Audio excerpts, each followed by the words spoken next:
Hey! Hi! Hey! It's skycat.live! Woo! Yeah! It's 4:55 p.m.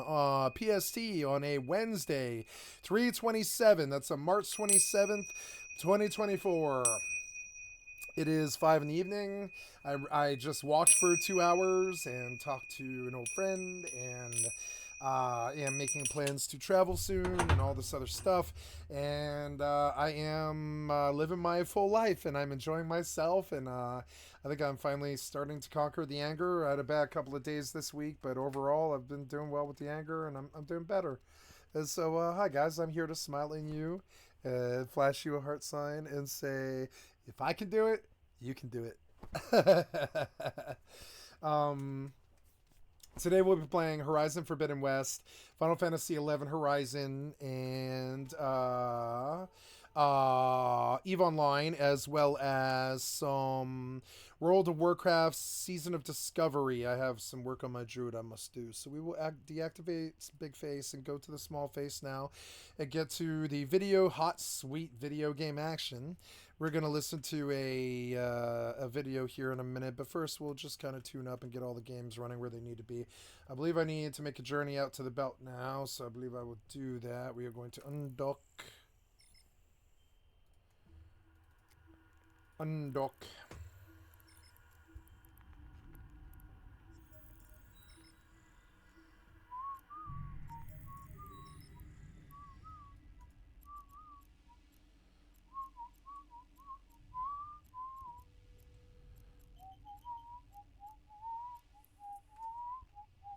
Warp drive active.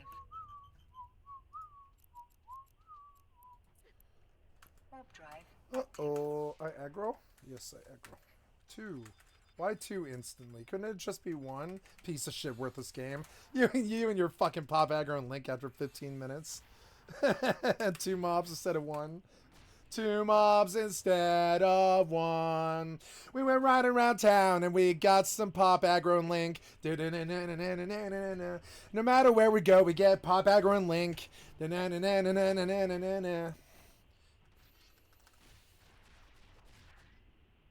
2 mobs for every minute.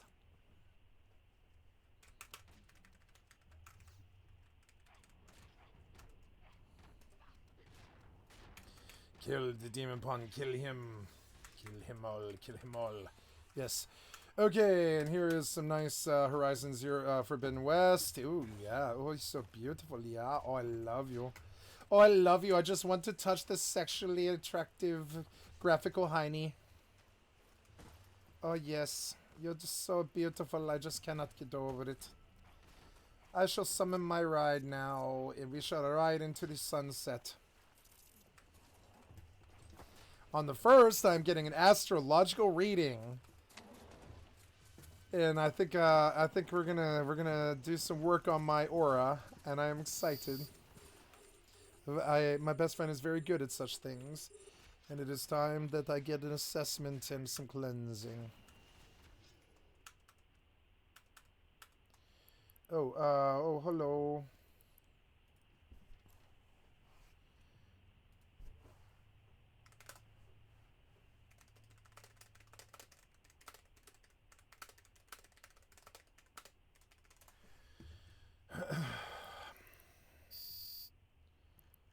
Let's see, who is the orca here? This is a orca in Lost, okay. Fleet, for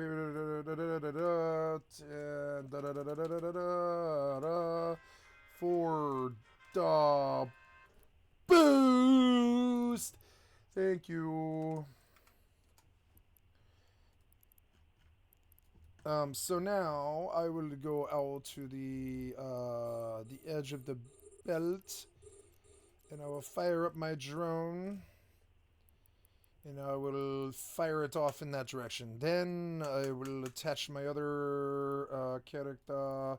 Yes, I will attach my other character to my main, and I will target something that's right here so I can begin mining, but I doubt I'll actually get much. But I mean, hey, I'm making my way out there, so you just follow him or her, I mean. Yeah. And yeah, and we'll kill the evil eye here.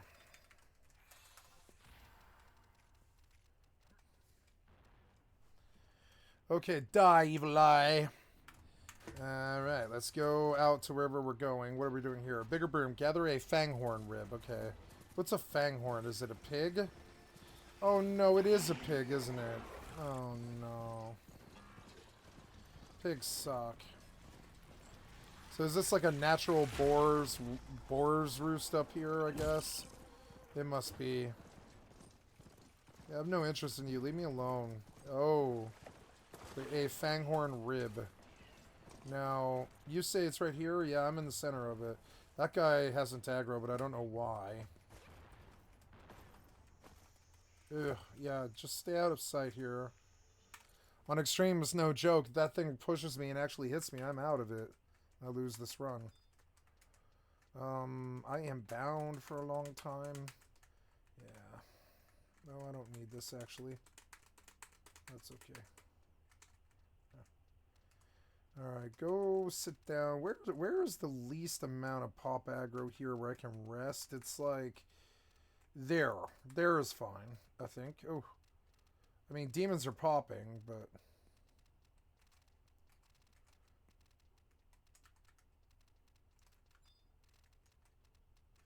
Yeah, right here seems good. We could probably pull these, you know, just kind of sit back here. I'm going to definitely rest first.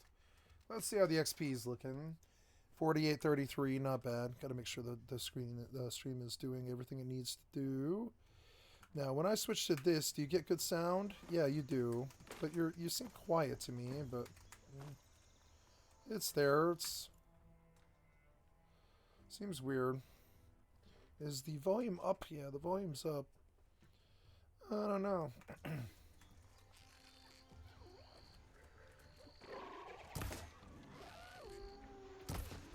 Oh, God.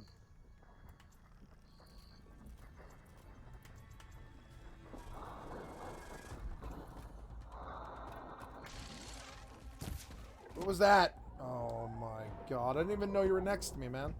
You just showed up in my personal space. How'd you do that? How'd you show up in my personal space? No warning, no trampling, no sounds or ground sounds or anything.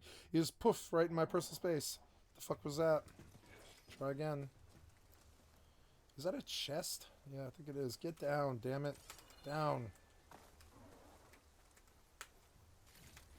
Well, at least I got a checkpoint. That's cool. I don't mind this checkpoint because it was intuitive. God damn it. I guess that's the fanghorn. Yeah. Wow. I really don't like how little amount of ammo I have.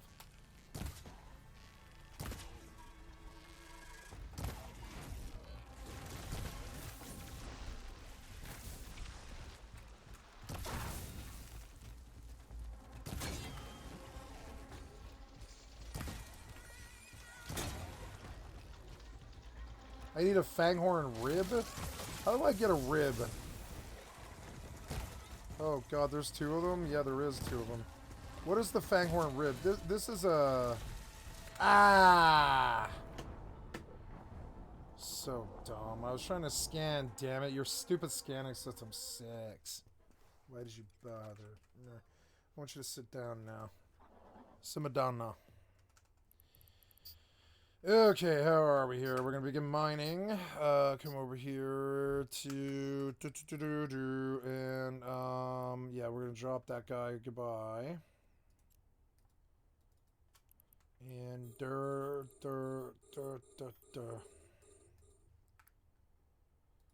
okay. 2 AFK to tell what? I didn't read 2 AFK.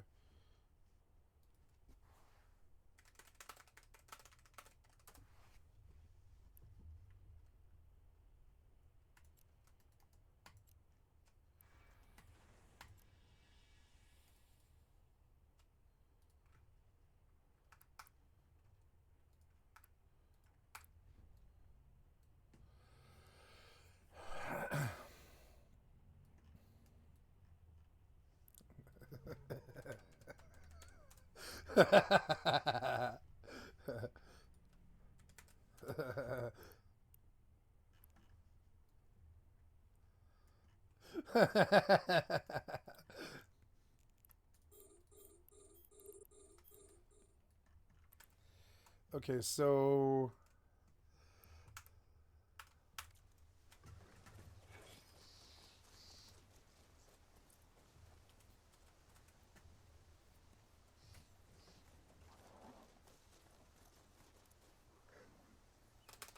down you.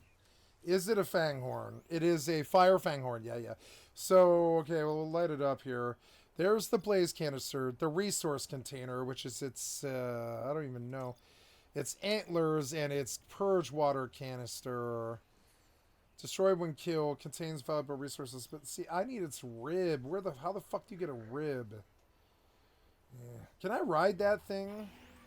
This thing looks like a way more peaceful version of that thing. Let's do battle with it on the since there's two of them. Oh, did he see me? Yeah, he did. Maybe that thing first.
Ah! What was that? What was this? Get up, get up, get up, get up, get up, get up. Oh, ouchies. Okay, so hey, I'm living through hits now. That's good. Down with you. Then I'm getting down. And I shall stab you twice. Stab! Stab! You've been examined. Stab! Stab! Stab! Stab! Distractions. What do you want? Why did you distract me? Oh, mucho manga. Yeah, alright. Like Neon and Trigon were good. Trigon and ooh! Dark Elemental. What's he check? He's 48. I'll take him. Sold. Except I better kill him first. Yeah, kill him. Don't sleep me. And we're good. Your skill has I don't know. increased. I knew Dark Elementals popped here, but I just didn't think about it.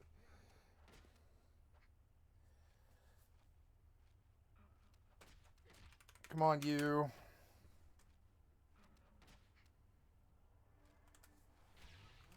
Ah, damn one-shots. I mean, I took 2 or 3 hits before I got one-shotted. It's not really that valid anymore. They let me take a hit. My complaint kind of went away. It's just that I needed armor. Get down. It's so annoying to control you.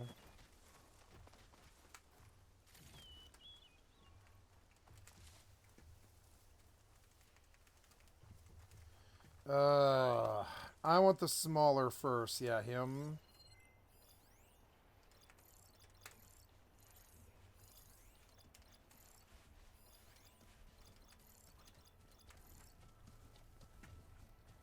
What if I can distract him, like, way the fuck over here, like, right here, right?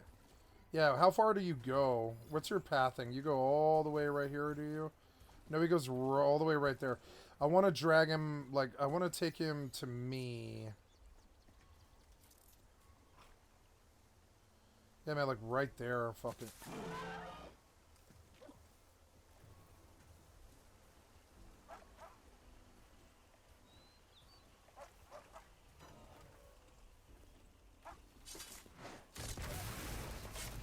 Sorry.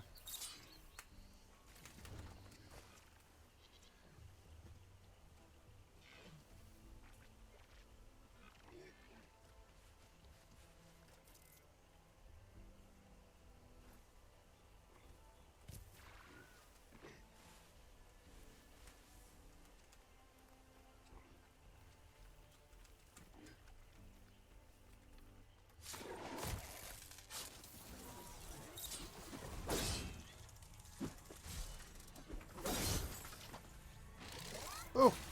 God damn it.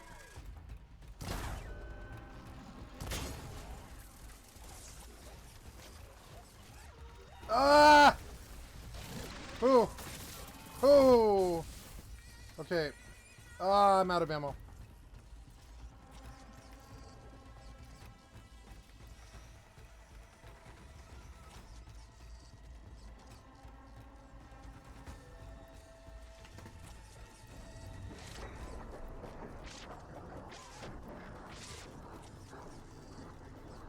Who?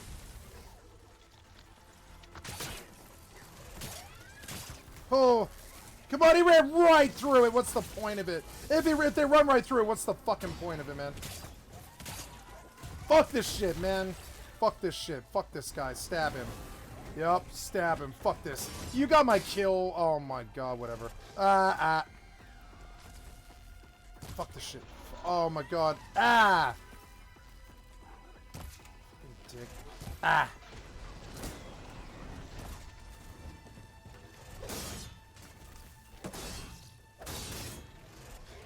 Oh, get out of it! Oh, I lived. Where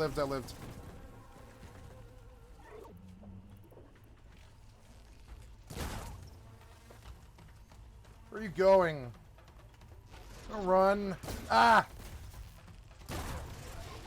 Ah! Oh! Oh, god damn it. I lived. It's okay. Go. Go. Pound berries up your butthole. Let's go. Where'd he go? I don't see him anymore. Where is he? Oh god, move. Fuck are you, dick? Can't see you. Ah!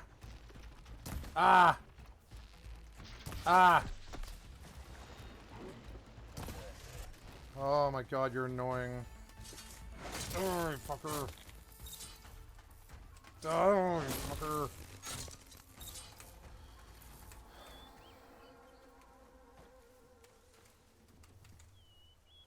That's right.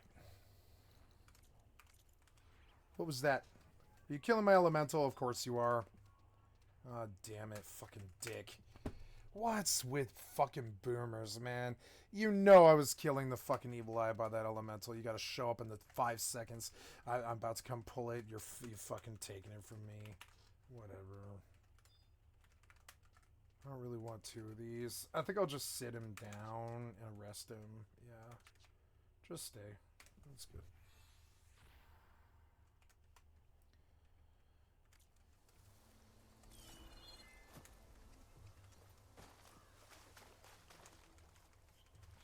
I don't know if I got what I needed. Ancient black bracelet. Sturdy hard plate. Gotta repair the machine. This guy had oh no, these are my tripwires that I didn't use. Fire Fanghorn had Fanghorn rib. There it is.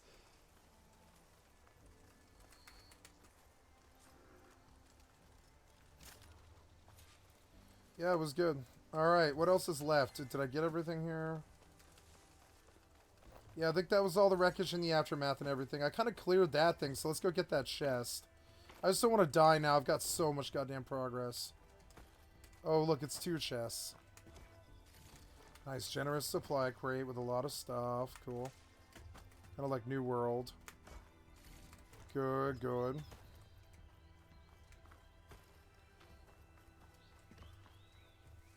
What's this now? Oh, okay.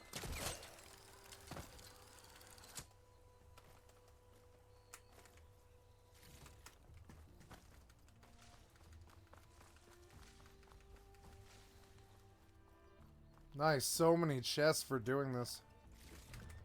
Nice, 4 metal bone, blast shroud, medicinal berry, and metal shards. We'll fill up on berries here. There's a green thingy. There's another chest.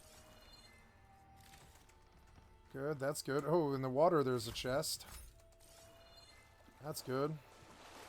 Oh, look, I like the exploration's good. Oh, ancient chimes and stuff. Yeah, let's go. Oh, me likey. What else you got here?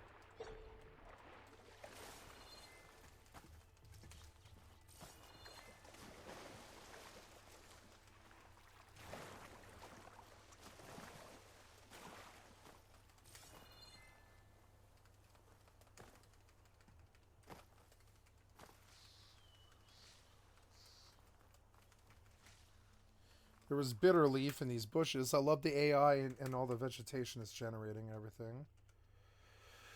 Okay, this tiger is good. We're going to get him on it. Are you going to actually work? Yes, you are. Okay, let us open up Rampage here. Good. Go Your skill do has some, increased.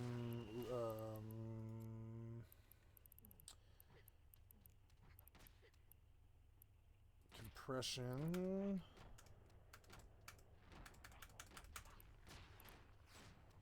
Your skill has increased. And mining hole 40. Compress. Go. And we good. We Gucci.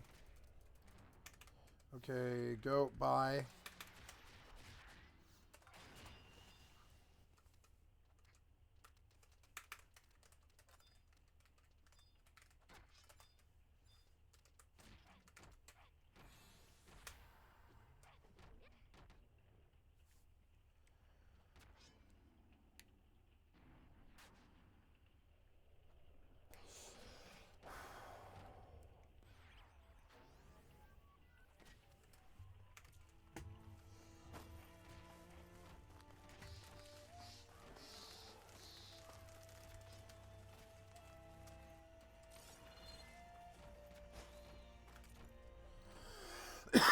Okay, good. Bigger broom. Deliver the parts to Dela, and I think I'm supposed to upgrade now too. So we'll fast travel. Made money somehow. Well, now we'll do some gambling. Ooh, I got a Miasmos blueprint. Maybe. Let's see. Oh, I did. Yay! Hypernet relay. Got a Badger and a Wreath and a Nereus. 3.49, 3.49, 3.23, 3.13. Your skill has increased. Sold.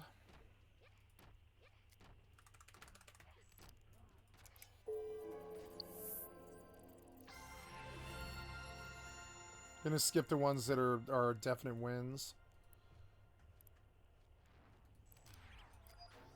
Your skill has increased. What happened here? You slept me? Oh my god. Let's go.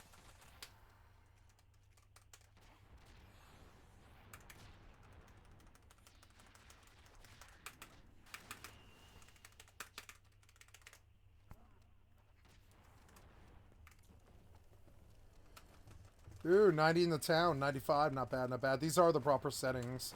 They look good enough. They look okay. They're not amazing, but they're good. So, yeah, I believe I do want to... I came here to upgrade some other pouch that I had.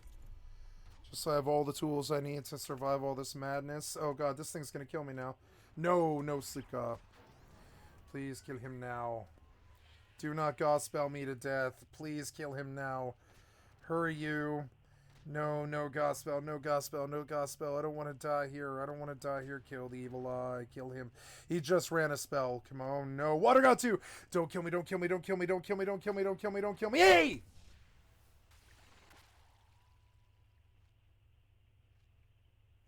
And you died mid-spell, too. He killed the eye. It's so stupid. Whatever. See, that boomer poisoned the well by taking my fucking elemental that it was obvious I was standing by. And it jaded the energy, and I immediately got a death 5 minutes later that I didn't get in the last, day. Fucking people and their bad energy, I swear to God. They stink up the air around me, I swear to God, sometimes. The minute they do something negative, everything goes negative. Whatever. I'm gonna buy, a... it's not that bad of a walk. It's fine. Gonna buy some, a couple. Well, I guess I could go store. Do I have a lot of stuff? Not really, no. Absorb Agi, Javal chest key, dark crystals and such. I didn't get that much, but I got some stuff. Yeah, I guess I could go stack, yeah. We'll sell this scroll of Agi here. 15, not bad, though. Some money. And we'll just go stash all the rest of it. Damn it, man. I did not want a free ride back here. But whatever. What am I at now? I'm at 3K. That's fine, though. I'm still up. I suppose I should look for group. It's more viable than well, You think about that. Yeah, I have 2 whole levels to go. So, I mean, another level would not hurt. We can just go seek party, yeah. And I will look for party as a 64B 31N. Mia me says I can't Mia. Worky. Well, Z's, I guess we'll see what money I have waiting. Ooh, 13K, not bad. That's good. Scroll of Flash and all that. That was a good. Yeah, Scroll Flash was good. A lot of small stuff here. That's okay. 1720 for some Raptor skins. I think I had 3 of those. So we're gonna get a bit more money. Yep, cool. 51, not bad. I'm back up where I started. Looking good there. We're gonna so we're gonna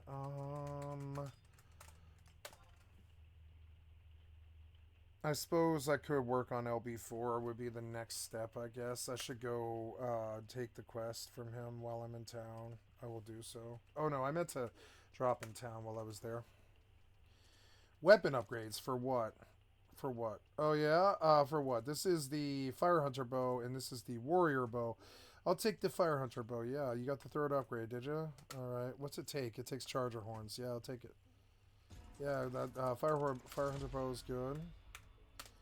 Accept. And hey, fully upgraded 3 weapons. Got an achievement. Cool. Don't have the mask for that one anymore. We have pouch upgrades of not enough resources, not enough resources, not enough resources, not enough resources. The one I got was oh, I need 2 J feathers for a light arrow quiver. The warrior bow ammunition that can be carried. Oh, light bow. Okay, so I need more J feathers, which sucks. So we'll find those though. Food pouch, hunter arrow quiver, takes peccary bones and rabbit hides, horn lizard bone and goose feather, horn lizard skin. So I get, I don't know what it is I got for that thing, but I don't know. But you say trap crafting. Sure, why not?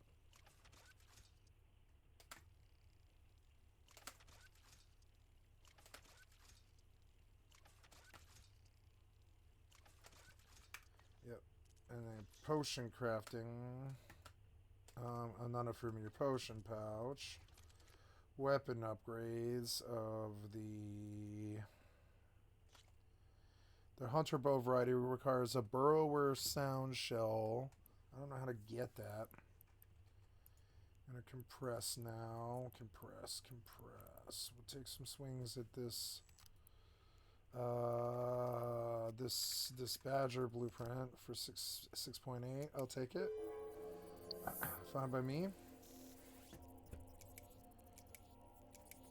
Skip because we want it.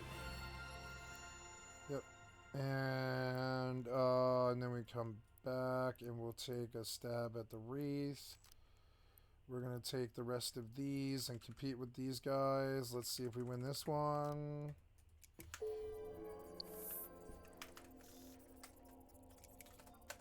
I love the HyperNet. I didn't know how much of an addictive fucking thing it was going to be. Got a Javal chest key. I don't know why I would ever need that, but we can store it if I guess. Chest key, B leather missive. This thing's full. Gotta take some stuff out of this now. Oh, no, it's not full. It just hadn't sorted.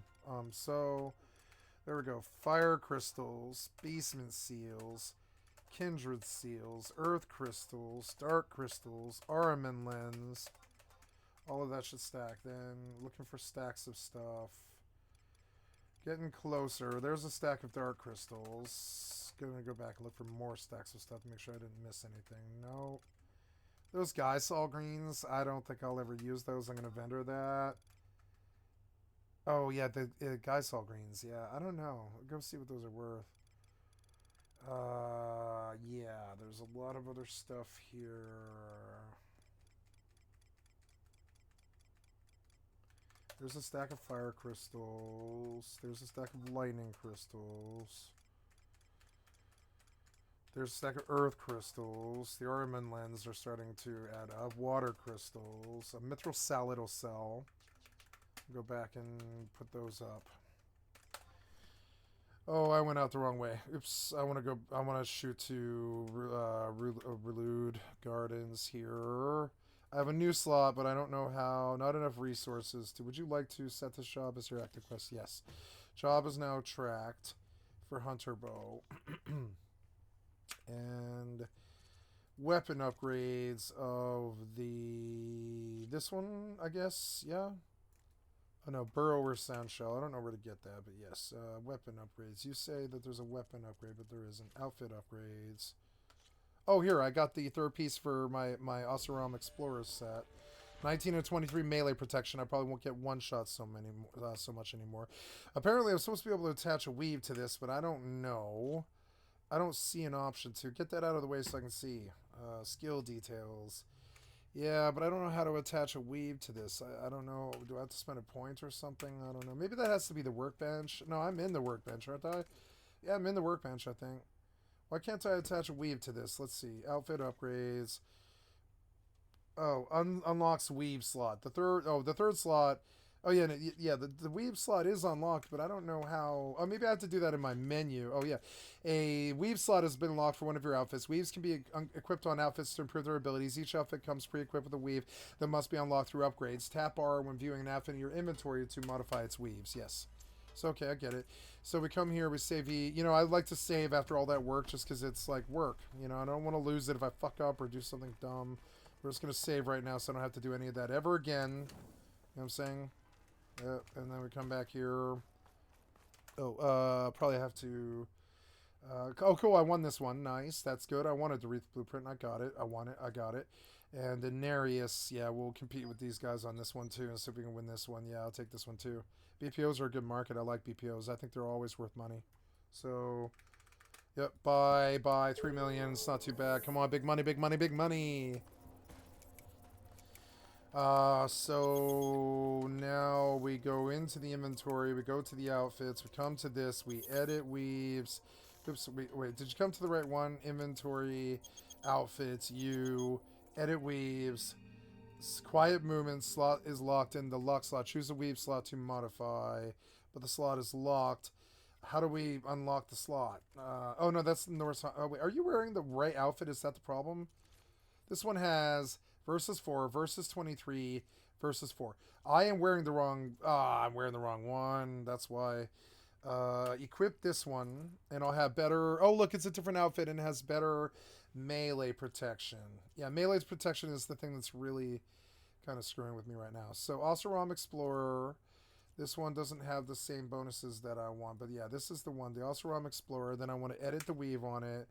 There's an empty slot. I want this one for melee defense 4. Very, very good. Oh, look, I actually have some melee defense now. And now I am not wearing the Oseram, Oseram Explorer with 27 melee protection. That's very good, very good. So, okay, and then we can apply a look, can we? Okay, apply the look. Yeah. Hey, she looks different now, does she? Let's see. It had to load, I guess. It's like, alright, you changed armor, did you, master? We can render her, but we have to, like, tell it to do it. Sweet. Oh, look, she's sort of flat, but that's okay. That's a bad comment to make, but she is sort of flat for such a beautiful girl. Yeah, that's okay. I love her. I don't say to be sexist towards women. I'm saying that as creators, they rendered her flat, and I don't really understand that in the current market, or whatever. I'm not saying she has such big old, mommy milkers to make her attractive. I'm saying that her body size would warrant bigger breasts. That's all. So it looks unnatural when you look at her. Deliver the parts to Dayla. Okay. I mean, of course I like boobies. I just... Yeah, But also, like, I'm not trying to make some sexist remark, though. I'm not.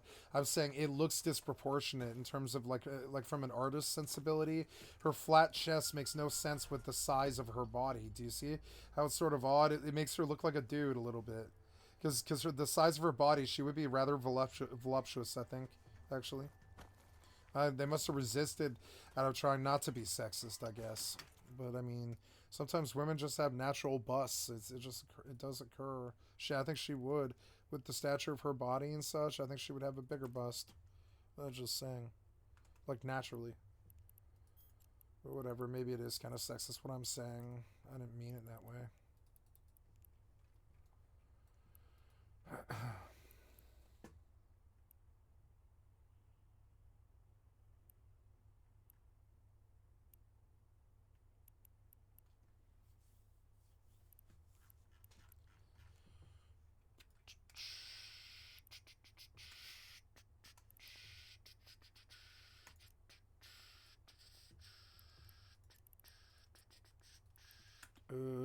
Good.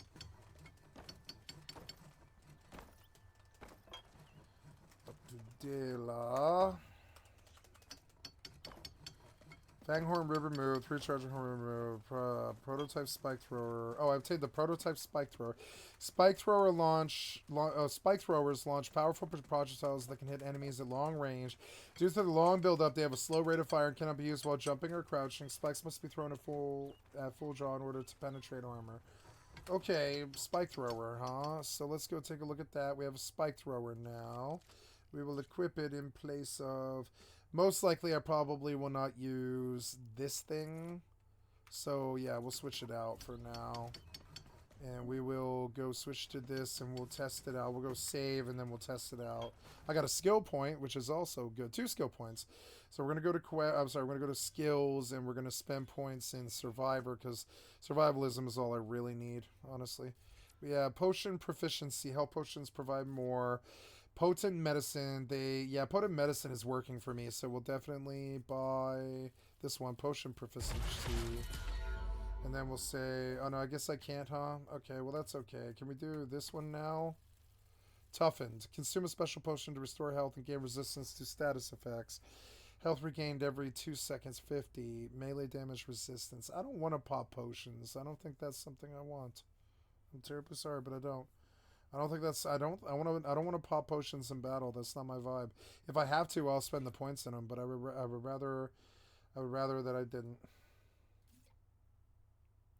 See, I want this one just so I can reach this next one. So, whatever. We'll get this next one next. Low health regen thing. Yeah. Very good. Okay, we're out. We spent our points. Gotta go save, and then I want to test out this new weapon in town. Here is the... It looks like a spear. It's like she's got 2 spears now. How's it? Ooh, it looks cool. Yeah, let's mess with it. Okay, save. Okay, this will teach the next person I see. There, you're standing alone. How about you? You did nothing. So how far will you throw this thing? Wow. So, okay. It's a little tricky to throw. It's got a bit of bullet drop, but boy... I don't know if I wanted to hit that right there. I could... Oh, and then it blows up. Very good. Yeah, this is going to be a good opener. Definitely superior than the other weapons. I don't really like the Tripcaster at all. And but I mean, it is cheap. It's like cheap to use. They're like, yeah, you know, why not? Yeah, I mean, I could see getting good at the Tripcaster. I love the Frost Blast thing, but I'm constantly out of chill water, which is so annoying. I wish I could buy it. Who sells chill water? Do you sell chill water? Let's go see.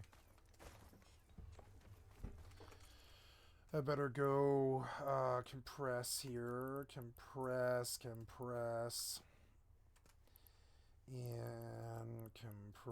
compress. And...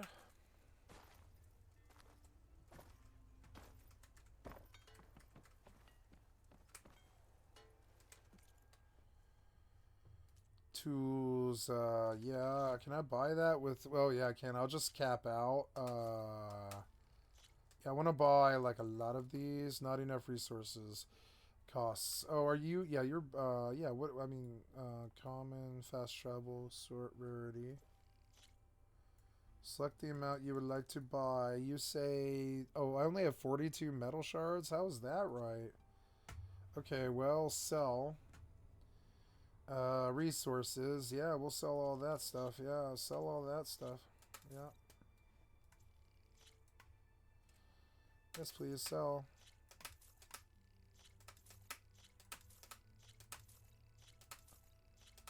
I have some money now.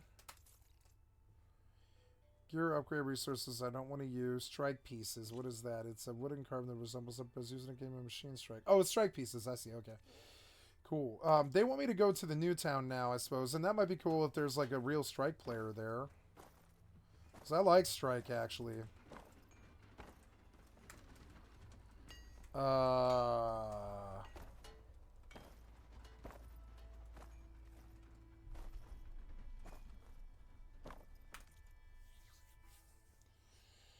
Okay, yeah, he sold me all of the stuff that I can buy. 13, 13. This one has 13. This one's 14. The Karja Behemoth Elite is 14 melee compared to this already upgraded Osram Explorer, but I don't think I can buy this, or, oh, sold out. I see, sold out. Oh, did I buy the Karja Behemoth Elite?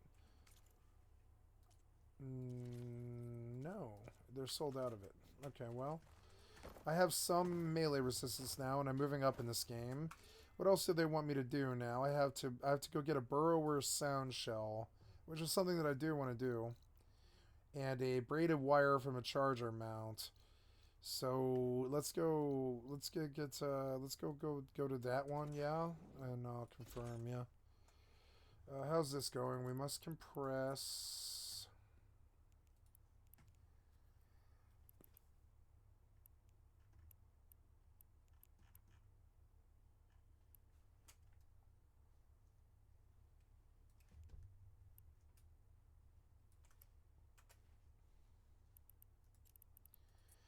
Compress.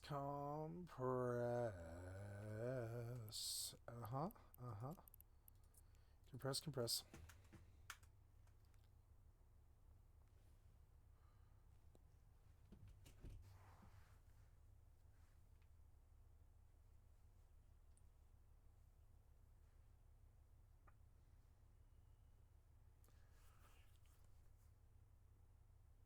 I have no fear.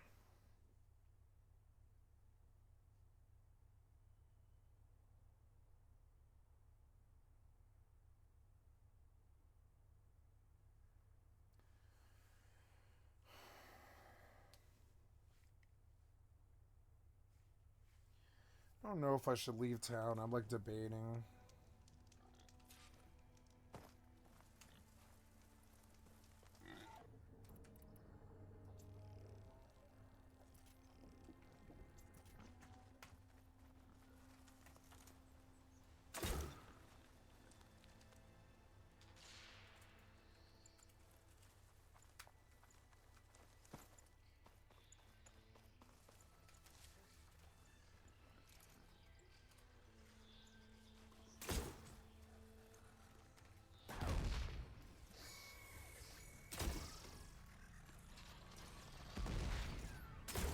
There, oh. Hey, I didn't die. Nice! Okay, it's probably expensive to use. Probably the most expensive ammo I have, but I should probably reload. I'm just going to reload before I'm tempted to save this. We're just going to reload. This ammo cannot be cheap, so we're going to definitely save it for, like, really nightmare moments. Like those pigs. It'd be nice to use on those pigs. Those pigs are so annoying. So while it's cool, I think I'll do one more glance at it. Let's see what the mats are for this thing. Metal shards, metal bones, and blast paste, which is not something I have an abundance of. No, so we're gonna definitely like conserve these. But I will save. Yeah, I'm definitely gonna do all my ammo and then save here because it's like I hate having to do all the ammo all the time. Yeah, fix that one too. Precision arrows are good. Yeah. What's this? Uh-oh. Oh, project completed. Yeah, I want you to turn off pop-up for project completed, please. Yep.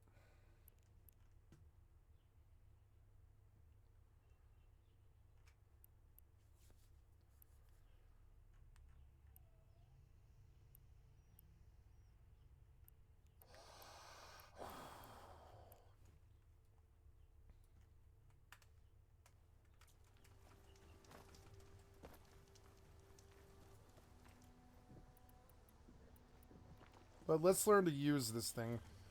I'm gonna go save one more time.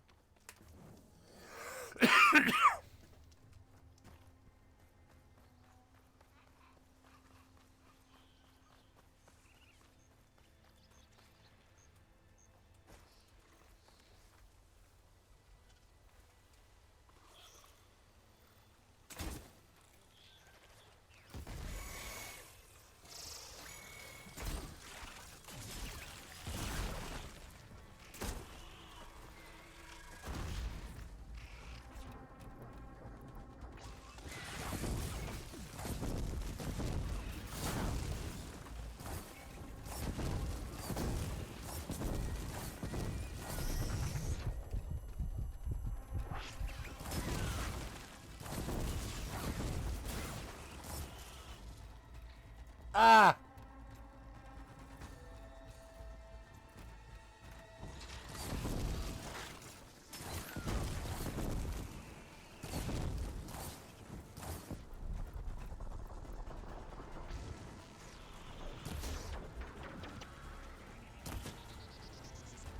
How are you alive? I've hit you so many times. You are so annoying. I can't finish this. I don't know why I went in this far into the fight. I just wanted some experience with the javelin so I knew what I was working with. But I mean, this was entirely a throwaway save. I don't like save systems, as you can see, because they allow you to fucking like cheese and get all the knowledge you want without having to do it live. And I've never liked that. I don't like save scumming at all. I think it should cost you the mats no matter what, like an MMORPG. I'm low on animal mats, but the only thing that hurts them very bad is like this thing. I don't have a lot of machine muscle, and I'm wondering where I even get that.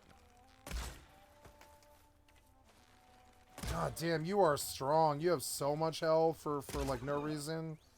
The fuck is that? Why do you have that much health? It's so dumb. Yeah, these machine muscles. Look, that was expensive. Like, I wonder where you get machine muscle at. Let's go see if they sell it. I fucking doubt it, but you never know.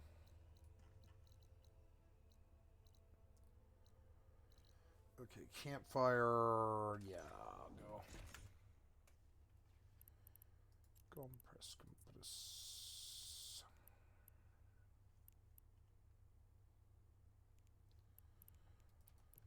Okay, 123. 123.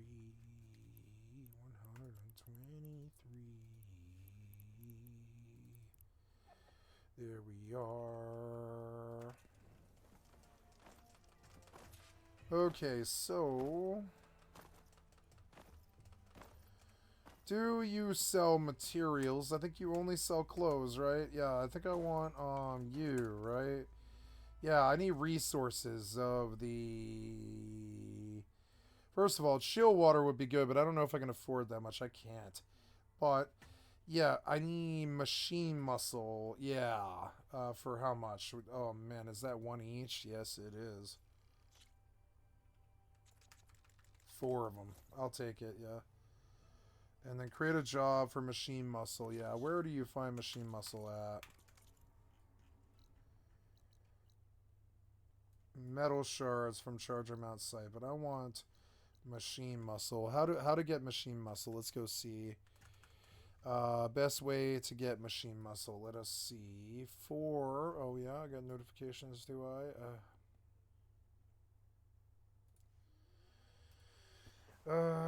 So one day, machine muscle horizon for beating west. Missions rare resources used as primary going to be for the sharp shot. You can find machine by taking down machines, or you can buy from weapon vendors. Easy machine muscle farm. Go to the dig site on the far west. You're supposed to run out of machine muscles more times than not. But easy for the noise like it's fairly easy on any difficulty. Most you need the override for most you need the override for bellow backs and the targeting arrows on any bow of your choice. From there, you need to go to the Sheerside Mountains hunting ground and get into the grounds near the corrosive bellowback. Sneak up and override him, and then use your targeting arrows to send him after the rollerback and the other bellowbacks. In my IMO, the corrosive is insanely strong and can kill the other machine in a few seconds with his acid spit. Just aim for machines further away so he doesn't try to 1v1 the others. Once he's done, search the machine for machine muscles. Since these are the larger machines, they usually drop 10 to 20 machine muscles per corpse.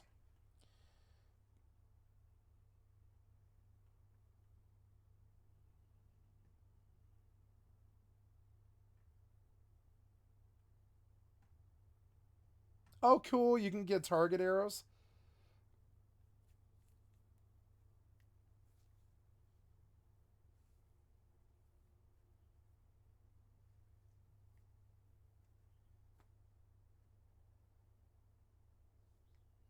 And just use the shards to buy machine muscle. That's a much better way. I think he's actually smarter. Yep. Yep. And so, yeah, you can just, as long as you want, yeah, boosting every, and hunting every lobster, crab, pelican, peccary, etc. Don't go after the fish. The animals keep responding, so you can do this as long as you want. So, and then you just sell all the valuables, pouch upgrade materials, and the meats you get from this, and use the shards to buy machine muscle. He's right. That is actually, I believe, the best way. Yeah. So, okay, now I have a little more clarity in my mind about what it is I need to do. But it makes the game more fun. If I want sniper arrows, I have to farm all those animals that I've been seeing and sell their shit. And I didn't understand that part of it, which makes the game a lot more fun to me. Yeah, it's just weird. I don't know. Like, I feel like this was actually the best farming spot for some reason. They were all spread apart. Yeah, they were. And there's Burrower and Fire Fanghorn. And there's animals all over this fucking area, too. Where was it? Was it here? Yeah, I think it was there. Yeah. Yeah, I believe it was. So, yeah, we'll just go out into the world. Travel now. Yep.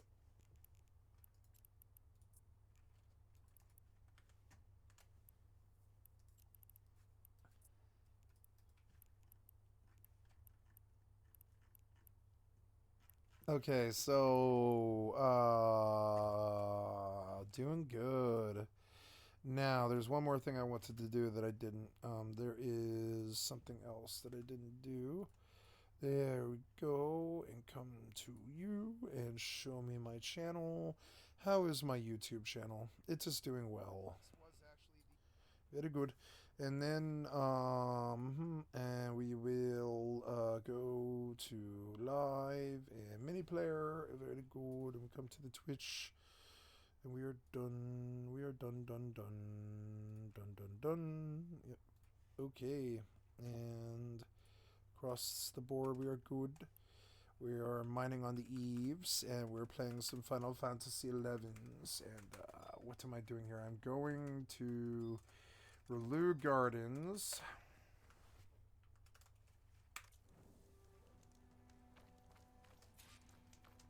I wish, let's see what they have to say about Horizon Forbidden West. PC sound and background, right? I want the music.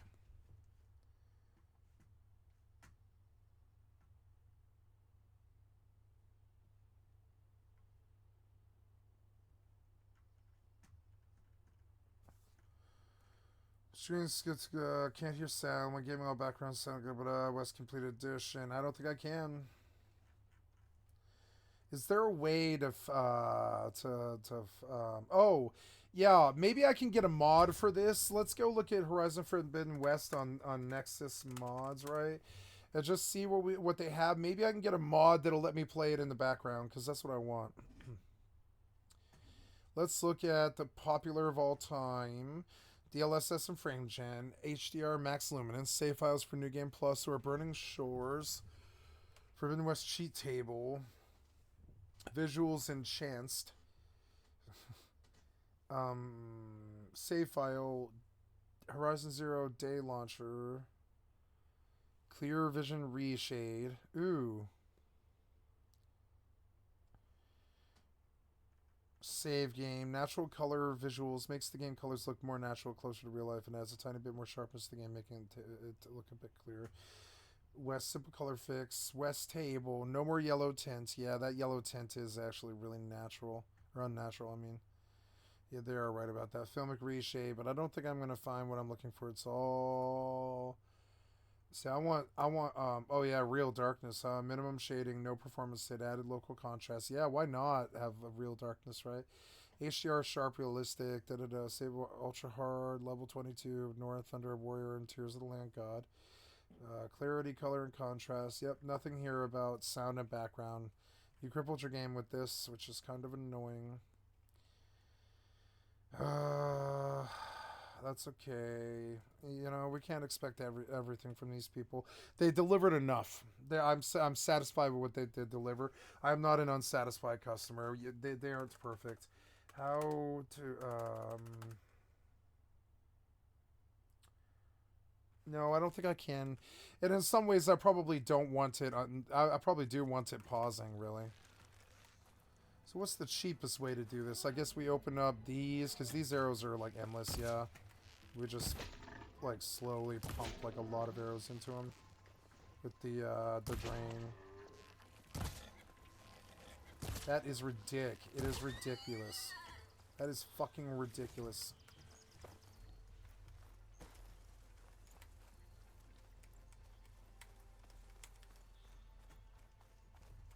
I love this game. It actually gives you like an you know, an incentive to actually go and grind and stuff. Very seldom do games actually manage to do that, but this game does. I really want his materials if it means more sniper arrows, you know? Because that'll make the game significantly easier for me. I shot him in the eye. I wonder if that kills him really fast if you shoot him in the eye. Maybe. Maybe that's why they're so tough, is they have a weak point like everything else in the game. I should technically kill those burrowers. Sell their shit too.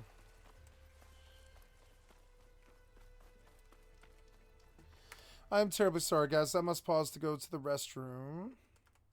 So we will watch some EvE while I do so. I will turn on the ice harvesting drone and watch it work as it goes on about as it goes on about its job mining ice. We will watch it do so. Oh, oh no, I must compress here. Compress. And compress.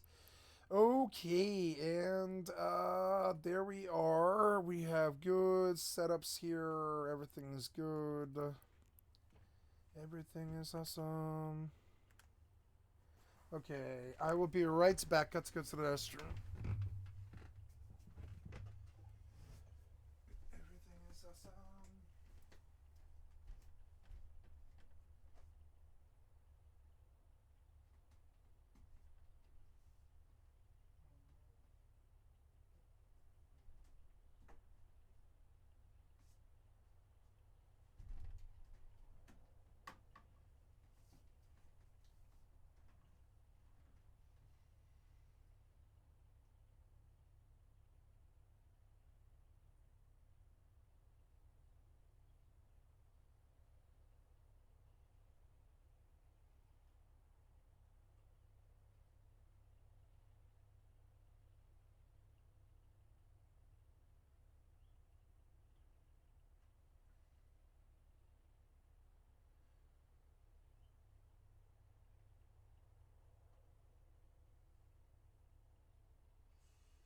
Did my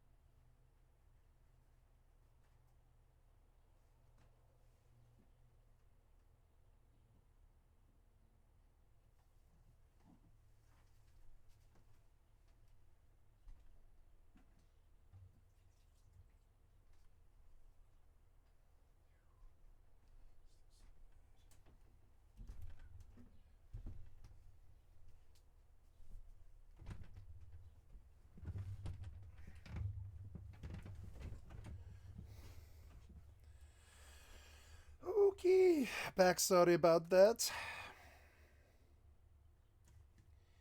Let us listen to something. This was a dead end. We'll go back. Let's see what's going on in the world today. I listened to the Philip DeFranco already. Twitch has lost its mind. Yeah, already. They're spin cycling on Twitch's like hot tub stream thing.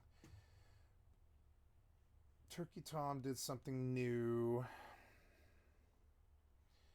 The Danny Phantom killing small YouTuber turned murderer. Bertismo's Dragon's Dogma 2 review hit.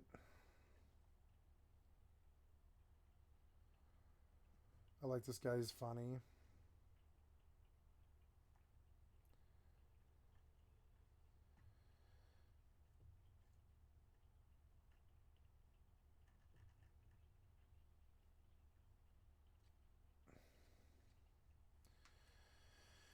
Let's listen to this. Thank you, Oompaville, for the excellent content for my stream. I'd like to sub to your channel.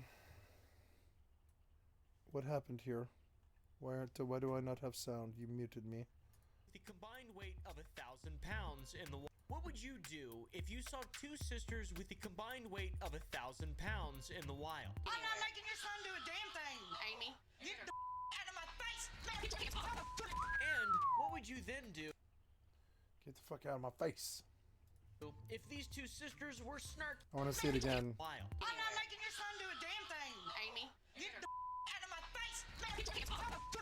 And what would you Oh my god. then do if these two sisters were snarky, bratty, and made for excellent television? What are you doing? I'm throwing stuff away. Why, in your mouth? If it's make an entire Ugh. TV show about them, then that's also what I would do. Since Tammy can't get out to go to the gym like I can, I asked Michael to download us a dancing video game. I thought it would be a A neat way dancing to video game. move around a little bit more. No.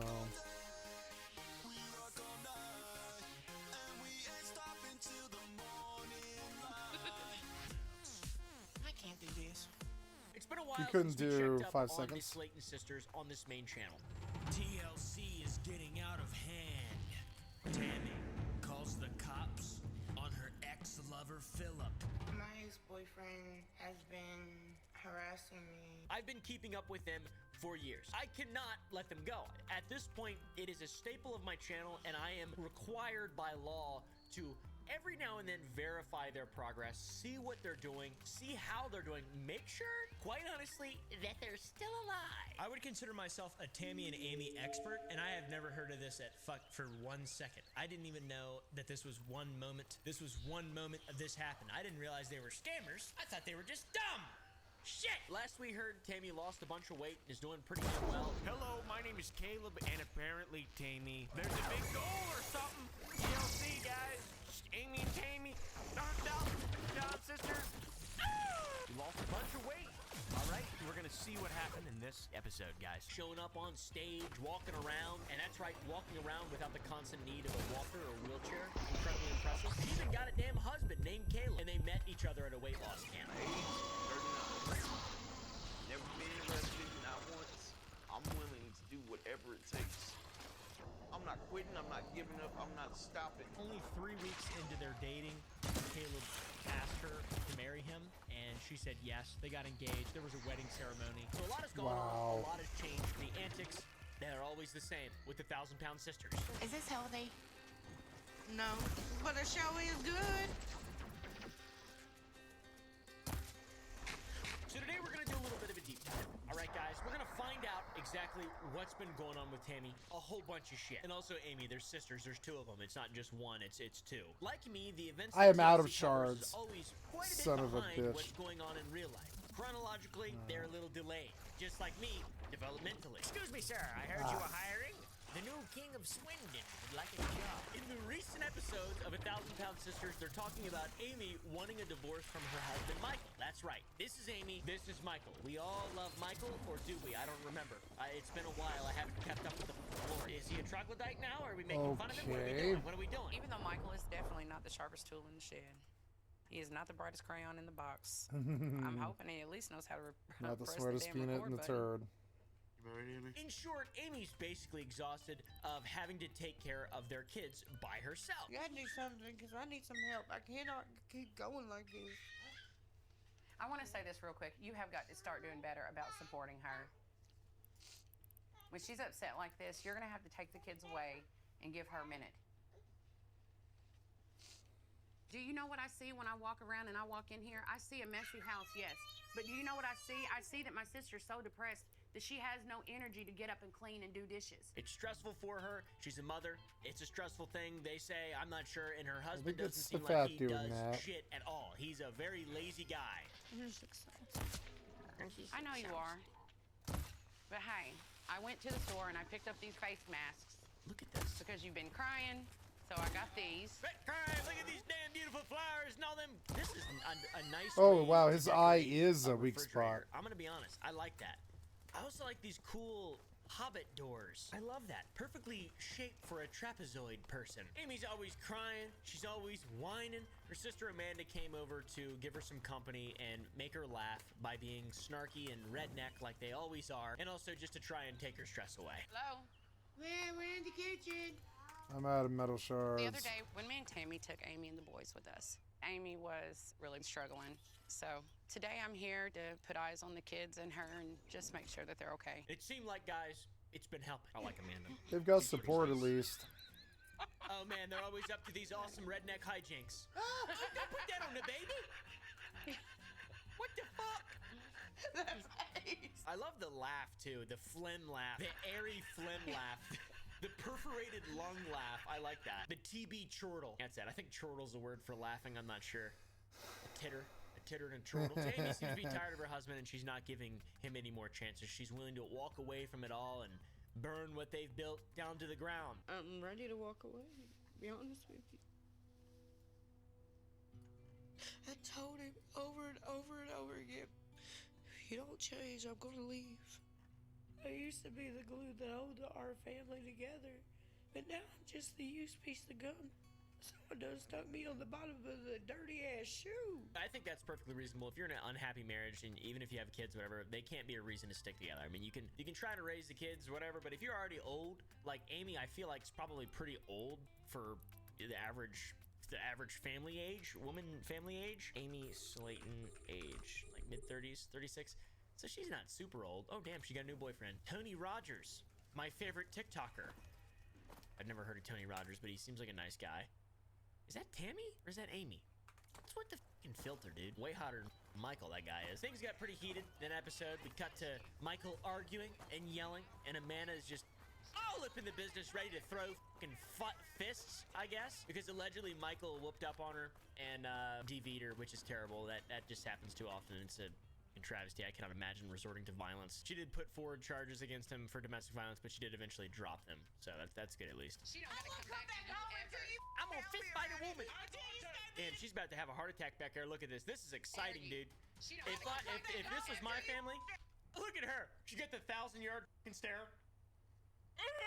Oh my God, I feel right at home. I feel this is like being back with family. I'll be around here. I told you start being a better father. Damn. When you go. You can't do it with her gone. That's part of being a dad. I Now can't shut do up it. and give her I'm call. I'm bald. letting her go with you. Anybody that they gotta add subtitles to understand them, I have to really try hard to be nice, and I have to really try hard to just put the sword on the table, all right? Because I will literally walk around like in guts, all right, with a big sword, and then I'm always hearing, you know, the guts theme. I'm always walking, I'm ready to chop people in half. I was born that way. I don't know what the fuck's wrong with me. I'm just mean as shit. Holy shit, dude.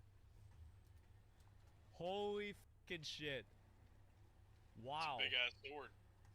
That is a big ass fucking sword. By the way, I've never seen this much emotion out of Michael ever. He's usually fucking quiet. I mentioned that earlier, and he doesn't say anything. Seeing him yelling and shaking and screaming is crazy. Yeah, it seems like sharing the troubles, though. Kind of the whole, like, that's the whole parenthood thing, to be honest. Then guess who stands on business? Tammy. That's exactly right. Your guess was as good as mine. Tammy stand on business, calls the popo. Hold on 1 second. Give the address and just tell them to come. That is her Yes, belongings, ma'am. not It's yours. over in the West End. Just help. Thank you. The police are coming, and you're going to I'm be the one letting to be her- escorted off the I'm letting property, her not none go of with us. y'all. Give her her stuff. I will get her card as long as she Give comes it back to home. her. I want to talk to her alone. I love how they have cameras filming all this as well. And there's a dog right there. And I believe a moment ago I saw the dog on the wall and like a little painting or like a little fucking, I don't know, laser print. Yeah, right there. I think that's the dog. I don't know. This is Appalachia, guys. This is Appalachia. This Is the it? I beauty wondered. Of Appalachia. Are they This from is north. Appalachia? They're This West is a Virginia, Sunday. huh? This is a fucking Easter Sunday. So then we got Amy, cut to her, crying on the floor. And then Michael wants to talk to her alone. And by God, he gives her the best damn pep talk a man could ever give. You know, it can't be just me and you. I need some other interactions. AKA he just starts yapping All at her. I interact with is you and the kids. That's it. I'm telling you, BRB. I carry on with them. Well, we're gonna can't understand separate a for word a he while says, because man. I'm done. I need some space to clear getting my space. head. Don't get divorced. Don't get a divorce. Don't get This divorced. was the final straw for He'll me. take all I'm your done. money. Oh no. I feel bad for both of them. I'm gonna be honest. He seems like he's not. Maybe he didn't have a very good father figure or something like that. And then Amy's got blue hair, so I really don't know. I don't know what's going on. I don't know. But I know I'm on Amy's side. I'm planting my flag right there. Okay, all day, every single day, Amy, Tammy, I've got their backs. Don't get me wrong. Sorry, I shouldn't make fun of the way someone speaks when they cannot help it. I apologize. I will take a lashing. Due to all this horrible stress and unnecessary, just aggravating and frustrating combat between this married couple, Amy has been depressed and stressed out, as you could probably imagine. Going through a divorce, struggling, raising a child, doing it all on camera in front of a fucking producer from TLC. It probably seems pretty stressful, I'm gonna honest. And she has poor health, all right? She's incredibly sick not that long ago and is still, you know, walking on the line of being at a dangerous level at any. It's a struggle of life that we're watching be dealt with here. Luckily though, she does have her family who's got her back. Amanda seems like she's very helpful. The other one is there. I'm not sure what her name is, but she looks off every now and then to like some fucking 1,000-yard stare, but they're there for each other. It's good. After the big blow up with Michael, Tammy let Amy stay at her house with the kids to just blow off some steam and maybe relieve some stress and maybe fist fight for a couple minutes. They always get into The argument boxing between match. Amy and Michael. I volunteered my place to Amy and the babies That's sweet. till Amy decides what she wants to do. Every time I think about it, I cry. She's stimming right now. That's how I do it. Pretty much what I did last night. Cry. Oh. Just gaze in my arms and just cry. This is a cool moment though, Tammy stepping up for Amy and actually being there for her when they're just picking on each other and lashing out at each other and that's kind of how Tammy was painted the first couple seasons, was just the bad person, the piece of shit. Tammy, stop acting like that. You gotta shut up. No, and you're leave gonna me stop being alone. rude to people. You're gonna stop. You have talking to me. issues doesn't give you the Just right to talk to people like you've lost talking to your mind. It Stop costs you talking nothing to to be me. kind to people, Tammy. All these people here are here to support you, and you want to act like that. You done Shut lost mind. No, you done lost your damn mind. You don't talk to me like that. But now you can see the truth has come out. They're both fine people, all right? And they're there for each other, and they got family above all else. Tammy does not believe that she should be with Michael. She does not like Michael in any way. I think she just wants to, they like new stuff. Just get rid of out with the old, in with the new, all right? Throw the baby out with the bathwater. Keep Gage, obviously, but throw out the bathwater. The bathwater is Michael. Can I be honest? I really don't see him changing. And I hate that for you. You gotta do something. These boys deserve better. You deserve better. And it's refreshing to see Tammy helping someone genuinely, and she got away with words, I'm gonna be honest. Bug in here, dude. Fucking bug, dude. Amy's sad, scared. She doesn't think she can do it on her own, which is common. Most people do not feel that they can, but that you can. You can be, you're an ape. Ape strong. Ape together stronger, but ape alone still strong. Regardless, ape together. Tammy's there for her. My heart is crushed for you. And I don't think I'm strong enough to do it. You're not doing this on your own. Because Doing what? Being I'm fat? right by your side. In classic Appalachian You guys style, seem like you're they sitting changed the mood. around like in a middle-class home in Appalachia talking about, like, I don't know, like doing a stream or something. What are we talking about here? You kept saying do it alone, do it alone. What, being fat? What are we doing here? I'm just wondering. You're obviously producing a stream. That's cool. So is that what you're referring to? I'm just wondering what you mean by, like, you're doing it all alone. Like, doing what all alone? Raising kids? I mean, just, like, be a little bit more consistent, like a little bit more clear about what it is you're referring to. What are we doing alone? Because I don't see you alone at all. There it is. I got him finally. I don't know how important the pigs were until now, but yeah, definitely, like, your entire fucking income is killing pigs and shit like that, which actually I don't mind. That's good. I'm glad they put it in the game. Makes them ahead above most other RPGs. An actual fucking grind, you know? These days, like, it's like sometimes you miss the grind of being able to actually improve your character by doing a bunch of stupid, menial shit, you know? I actually don't mind that. Like, I'm learning that the boar's weak spot is its eye. And it's not even like you get that much more for hitting him in it. Like 7 damage on a 200 health bar or something, but it's still, like, better than, like, the normal hits, so... I find myself trying to shoot him in his eye. It's kind of fucked up and violent and weird. But I don't mind it. This sort of makes sense. If you're going to kill a boar, I'd probably try to shoot him in his eye too. Yeah. That'd probably stop him right quick. You lose an eye, you're out of that fight. You're probably running. You're like, oh my god, I can't see anymore. Well, I've got to leave, you know. That's a good way to get the opponent to stop. Not a good way, but a sufficient way. Now, what's this? You want me to pull this out, do you? Yes, you do. Okay.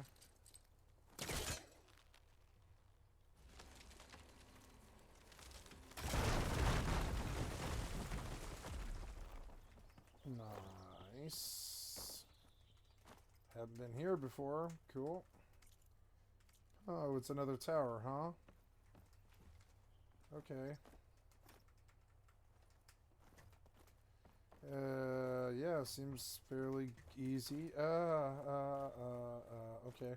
She seemed to really want to do that, so I let her. Okay. Oh. Yeah, do it. Uh-huh. Oh. Get up. Get up. Get up, fucker. Get up.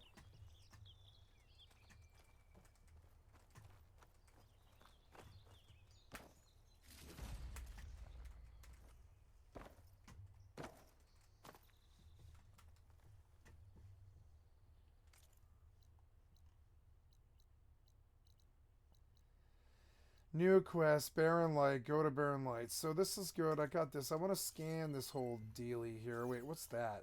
Is that something down? Can I go downwards? No, I don't think so. But let's see what else is hidden here. Is there something else here? Seems like that's something. Yeah, that's... Oh, there's a grapple point down there, but... I guess I can just rappel down, but also... Just trying to see if there's any loot or anything I'm going to miss. I don't think so. I'll scan from the outside, though. Rappel down. I always thought this was the coolest thing they did. Yeah, I wish more games would do that. It's such an elegant solution to a lot of problems. So, yeah, we're gonna scan this thing. Don't see anything. So, but I got another. Oh, there's something.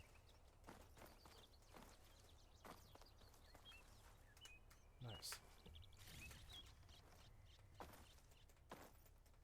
Machine muscle, 35. Very good, very good. Oh, we were full, yeah? Okay, compress, compress. Now you will mine again, and you will compress, compress, and stack in. Yay, we're at 70 million right now. 60 million minus the tip, really, so it's like 60 million. That's a good income. I got to do boosters here today, I think. If we look at my character, my booster on her is probably good still, 1 day, 6 hours, but I think mine's ending like right now. 3 hours and 41 minutes, yeah. So after this belt, I'll have to go buy booster in Amar, but that's alright. I think I've probably got some sitting there. If we look at what stuff I've got sitting in Amar. Oh, I've got nothing in Amar? No, I guess my contract probably like didn't do any more business, but that's alright. I'll do another competing contract. I don't mind letting it sit there. I think I did get 4 out of it for way cheaper, like 30 million cheaper each or whatever. I should technically go to Amar every day and begin wheeling and dealing in Master at Arms cerebral accelerators. I think it's the best market really for me to be in, because I can always constantly use them. By going to a rage room to get some of those deep-seated emotions out. When I cancel the contract, it's going to give me $1 billion ISK back, which is awesome. Because I put 1.5 down. That's me when I go hog wild and I smash the shit out of some stuff. He'll have no fury. Like Amy scoring. Or like Amy Bergen.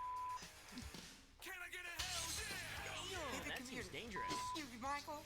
They need to listen to some fucking Limp Bizkit. It's just one of those days. I bet Amy likes Limp Bizkit, honestly. She goes fucking ham on some stuff. She beats the shit out of a window. It's awesome. It's good to see him screaming and destroying things. Honestly, watching the 1,000-pound sisters break shit, kind of funny. Kind of fun. Not funny, but like kind of entertaining. Like I'm playing a video game almost. Like Simpsons Hit and Run. Sorry, Bart. I can't serve booze to a minor. It ain't right. I'm here to buy fireworks. Oh, hell yeah. She let her Oh, hell yeah. after her big rampage and started crying in the rage room.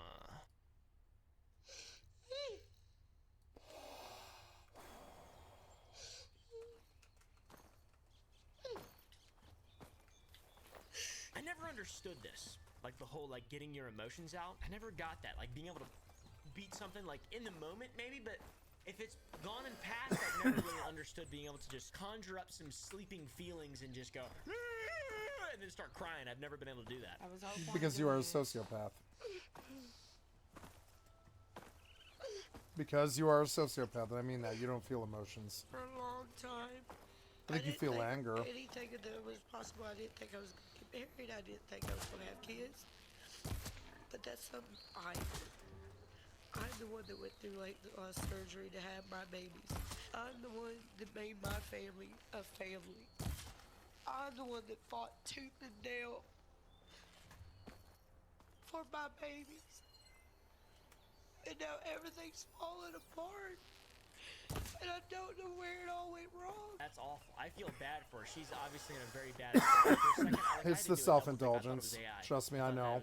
That's like just If you someone spend really your whole sad. life That's not good. self-indulging, Next, she's in you're not court gonna have a trying to good get custody time. of the kids. Michael's I know. lying and says that he does Trust half me. the work because he bathes them and or whatever. He deserves a 50-50 custody split. I'm not really sure. Since the judge is trying to determine who gets custody, we both had to testify on what we do for the boys. Michael got on that stand saying he was an equal parent, trying to get 50-50 custody. He was like, I give them pads, I do this. Now he's I do holding her that." children for My ransom. mouth drops. You shouldn't have I married turn that around, Look idiot. at the back row where my You family fucking sits, idiot. and all their faces are like, Amy's not happy about that, nor is her family. They're on her side, obviously. There's probably not a lot of reason and rationality in this situation, I can imagine. Tempers seem to flare quite easily in this family. I raised those kids. I made the bathwaters. You don't know how your son likes his bathwater. Don't play with me. Gage likes it hot like you, and Glenn don't. He can't tell you that. He don't know what kind of ratio you put into bathwater to make it extra bubbly. He don't know that. I'm the only one. all know. Everybody knows. I cannot believe he's asking for 50-50 custody. There should be no reason why he needs extra days with the kids when he's not even going to take care of them. Right. You know, it's not you going to be having the kids. It's And gonna now be your he's. mother. It's just weird to So see you that- got married to a gold digger, a dude who looks for bigger women. I'm sorry.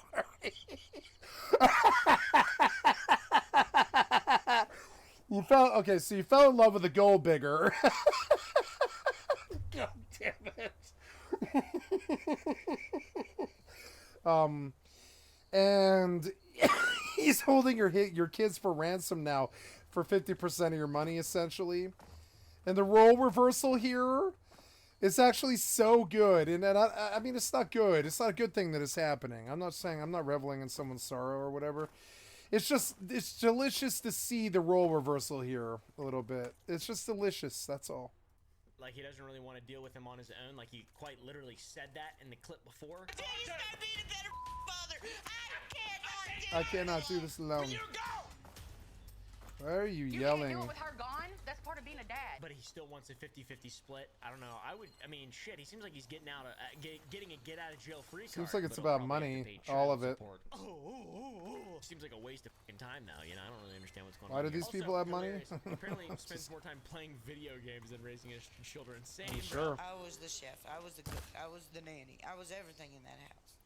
He was the video game player. Amy thinks a more realistic outcome is 70-30 custody, since she's the one doing all the work for the kids, which seems fair. I think that's kind of a common. So I know I'm very aware that it appears that I just sit here and play video games all day. But no, I walked for 2 hours today. I did some favors for some other people. I contacted 3 different people over 3 different things and purchased a astral reading. I came back and I cleaned the house and I showered and I put my clothes away that were done from the laundry and all this. And I don't expect a woman to do any of these things for me. I never have. This is one of the reasons why I get along with women and I can live with them really well. And, you know, I don't expect anybody to do my fucking... I don't expect somebody to be my slave. Only thing I need a woman for is somebody to listen to my problems and hug me when I'm sad. I don't need them to serve me. Never have, never will. I don't like it when people serve me, frankly. I prefer having control over the things that I do. For instance, I don't like eating around other people for some reason. I prefer to eat alone, and I prefer to think while I do it and try to like to me, I think like people singing in the shower and that kind of thing. When I eat a meal, I do it quickly and I do it alone, and I use it as restive time to think about what it is I'm doing, that kind of thing. And I'm very weird, and so there's a lot of things that I think women do for other men that they don't have to do for me. Like, it's nice when they'll do the laundry and the dishes. That's about it. Other than that, and even then I still do those things. I almost always do those things. And these days, I don't even use a lot of dishes. Like, for instance, in my sink right now is 1 plate, 1 fork, 1 spoon. If I need it, I clean it with, you know, or Palm Olive or whatever, and I reuse it. I don't use a lot of dishes. If I use laundry, I do laundry almost every excuse me, almost every day. I shower, I shave almost every day. There was a period there when I was on the streets where it wasn't like that because I didn't have a shower, but the minute that I have a shower, I use it. And I don't know, like, this thing about men sort of being bad partners and maybe not taking care of the kids, or you're like just sitting around playing video games all day. If I'm going to sit around and play video games all day, it's going to be for a job these days. It's not going to be for, like, fun. I just don't have a life that's like that. I don't have money. You know,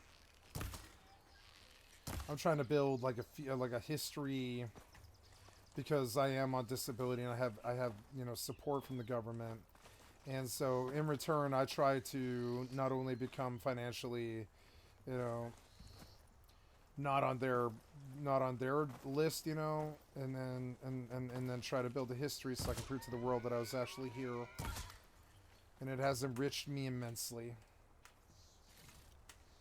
Lost weight, got better. Like, you know, don't have a broken heart anymore. I'm not in the madhouse anymore. I don't have some dude trying to kill me or people chasing me for fucking police charges or any of this stupid shit. Got all the bad things out of my life and I got better. And one of the last things that I ever expect is for a woman to do anything for me, frankly. One of the things I think my mother likes about me is I don't require shit from her. She does a lot voluntarily. Like, she used to do a lot more than she wanted to voluntarily when I was in the system. But I mean, like these days, she actually really enjoys doing stuff for me because I don't ask for much. You know, I'm easy. I don't call you. You see me, I'm here all day. I barely call my family. I don't ask them for anything. I don't, you know. I'm totally self-reliant. Almost always have been since I was like 16. They think a lot of people in my life kind of equated drug reliance on being reliant on other people. And yes, I did bum a lot of cigarettes and I did get high off other people a lot. I did do that. There was even times when I stole drugs, if I'm being completely honest. But, like, you know, I was never dependent or reliant on anybody to do so. I always worked my way to a sack. I always talked my way or hung out my way to a sack. I always try to get my way to a sack, like, honestly. And yeah.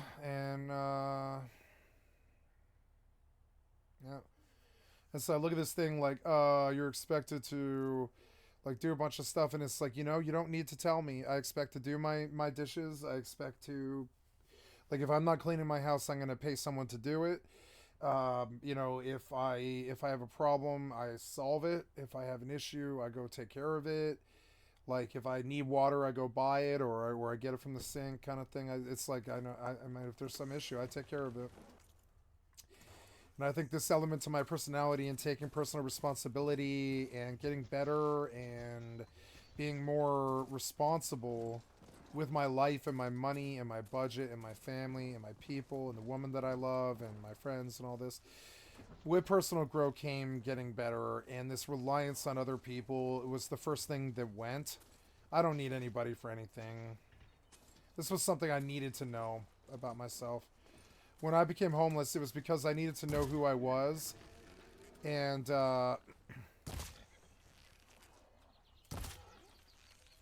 when I was homeless, it's because I needed to know who I was, and I needed to know whether I wanted to just be a loser, high all the time, or actually be in this life after all the damage that occurred, you know? And I decided I did. It took a long time. My ex helped me with it a lot. And, now I'm like, I'm looking forward to taking the trash out because it's my house. I look forward to it on Sunday now. I actually do, which, by the way, yeah, today's Wednesday, right? Yeah, I took the trash, yeah. On Sunday, I'm like looking forward to taking the trash out because it's my house, motherfucker. It's my trash. I actually really like it. I never liked doing it when I was living in an apartment and I was dying, essentially. I was slowly dying in debt. And it all just seemed like work that all seemed to mount up that didn't really lead to anything. But the minute it became my house that I was working for, and my life, and my cleanliness, and my appearance, and my house, and all this stuff, I definitely started doing all that stuff a lot more. And I think I would be a much better partner now. But that's what it takes. You can't be a 40, like, honestly, the reason I got sober was not because I got busted. Well, it wasn't because I got busted. I turned myself in, but one of the big reasons I got clean was I began to realize in my own heart and soul, nobody else had to tell me, that at the age of 40, it's not really that cool. No one considers it cool anymore to be this drug addict partying all the time and just throwing off the rest of your life, losing your wallet all the time and shit like that, or being homeless all the time, or getting evicted all the time, or, you know, being desperate or hustling for money all the time, that kind of thing. It was cool from the age of, like, I don't know, 33 until, or well, like 31 until about 38. But by the time I was 38, I knew I needed a home. I couldn't be a loser anymore. I couldn't get high all the time. I couldn't just party all the time and hang out in a fucking flop house full of losers. That couldn't happen anymore.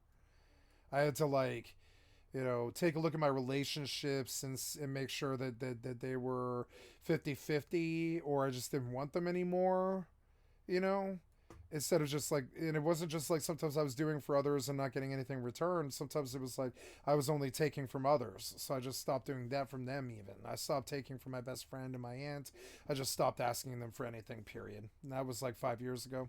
I just stopped. I was like, I can't even ask you for a pack of cigarettes anymore. I just don't feel, I've asked you for too much, too long. I can't live on your auspices anymore. I can't be the mooch. I can't play the part anymore. There was this point where even they realized that it had gotten kind of weird. I wasn't even willing to take anything from them anymore. And they both of them were kind of assaulted by this, but I was like, no, you have to understand. I've got to break the mold now. I got to stop bumming cigarettes and get by, and, you know, living on couches and trying to build towards some crazy life, like being a lead singer or something like that, or you know, whatever. I gotta stop chasing big dreams and just try to live my life. And the minute that I did, I got better. It took understanding that the only person that was going to make me getting myself better was me, and that's not some self-help bullshit. It just actually was. Like, I did not do it to get better. I didn't do it because I was like, oh, I love my life and I wanted to get better and I want all kinds of poontang and money or any of this stupid ass shit. You know what I'm saying? It wasn't anything about that, like they always say. It was more about that it's not that cool. Nobody's going to give you social credit to be a loser at the age of like 40, still bumming around couches and like being evicted all the time, and being poor and kind of hustling and living like a party animal all the time. No one gives you respect for it anymore. It's not even cool for you to be like that anymore, you know? And that's and when I reached that point, I was like, all right, I'm done. I'll get sober. I voluntarily stopped. I was just like, I can't. I'm not breaking the law ever again. I'm going to voluntarily get sober.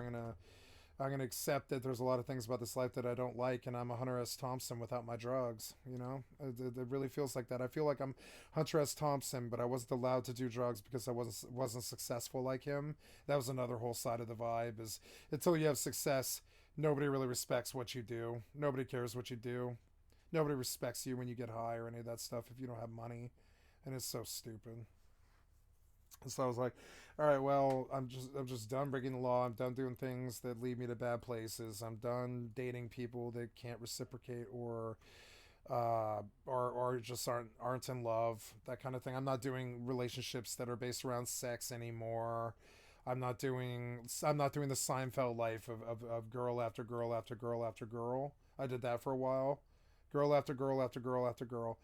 I mean, I can name the letters. I can't say their names, but I can remember them. It went from R to L to M to, I can't even remember her name anymore, which is the worst problem. I can't remember her name because she was the worst one I've ever had, and I can't remember her name anymore.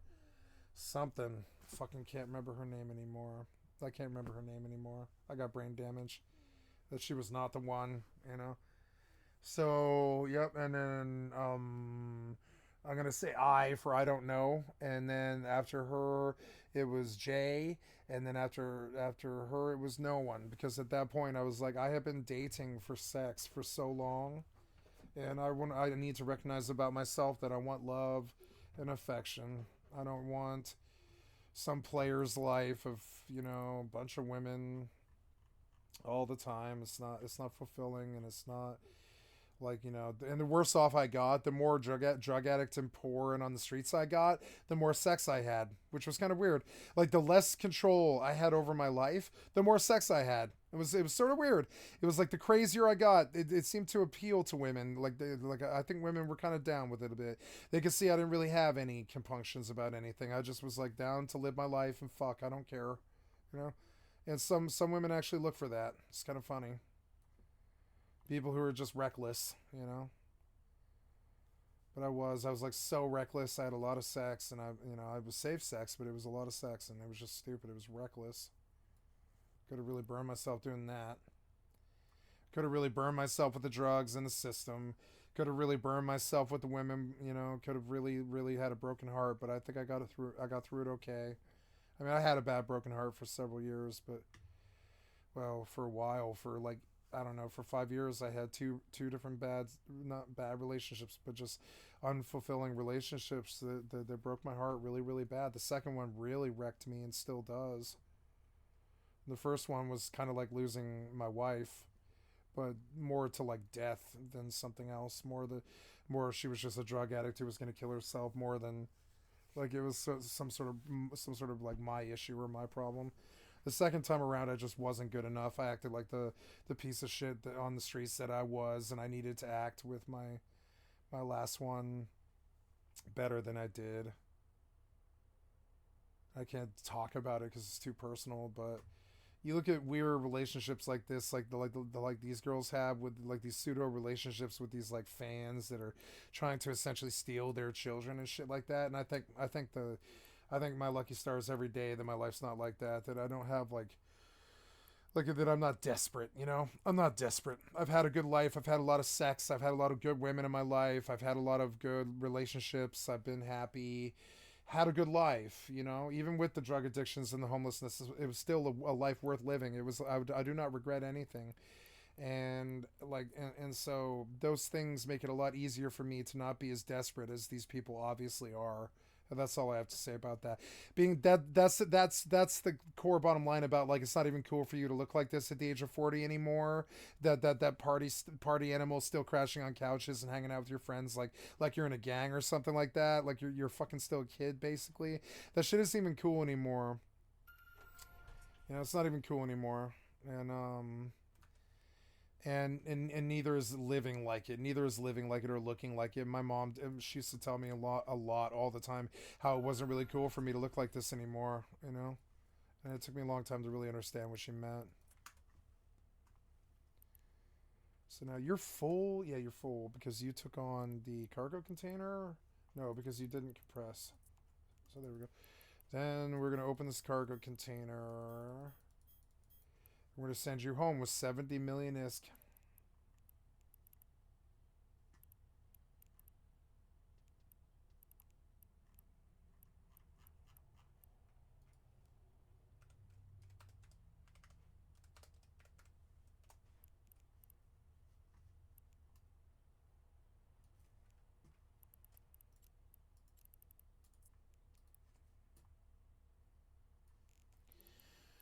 Now, compressed. Now, and we're going back to the cargo container here to get as much a piece of that as we can get. Yep. And you, yep. And go home and take all this money, man. Warp drive active. Look at that, 70 mil. I really don't know. It's weird that it's televised because it's so easy to Yeah, it's weird when your relationship is televised because at what point is that not essentially a battle? It's like you're televising a boxing match at that point. You know it's going to be a battle. You both are going to be drama driven and you're going to be looking for reasons to fight, and you're going to be more indignant because you're on camera lens, and you're less forgiving because there's witnesses and all this other shit. You feel more affronted and all that. And it's like, why you would want to make a relationship like this so public like that when you're already public spectacle is beyond me, because it's like, do you like being a living joke on people's mouths? You're like a living joke on this person's mouth. I'm not saying that you are. I'm saying that's what it's like. That's what it's sort of like. You're like the punchline of his joke, and I can't imagine wanting to be that. Yeah, the fastest way to become a punchline to his joke is starting a reality TV show about your bad marriage and your overweight lives. I don't know. That's the fastest way. Why would you invite in the trolls like that? The narrative, all the viewers of the show, like, all due respect, I actually don't mind those women at all. I just saying, all due respect, like, why would you make your life a fucking public punchline? You marry some dude who only plays video games, doesn't help you take care of your kids, and then sues you for 50% custody. So this becomes the joke for Oompaville. This becomes Oopaville's like joke for the public to laugh at. And it's like, it's that same thing. It's the same exact shit as me being 40 and living on a couch and fucking getting high all the time with my gangster friends or whatever, you know? It's not even cool to act like that anymore. It's not cool to televise your relationship and make it about a boxing match instead of an actual relationship. And it's just sort of stupid. Why do you guys invite in these trolls in your life? If you just raised your standards and got better, stopped being losers and just started being real people, it would be better for you.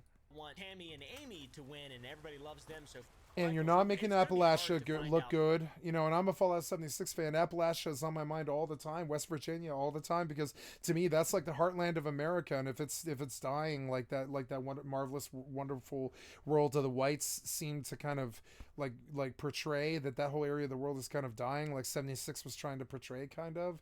Like, if that whole area of the world is kind of dying, you are being the stereotype of that place dying. You are like the personification of it. You're overweight. You probably have some drug addictions to pills. Your relationships are drama.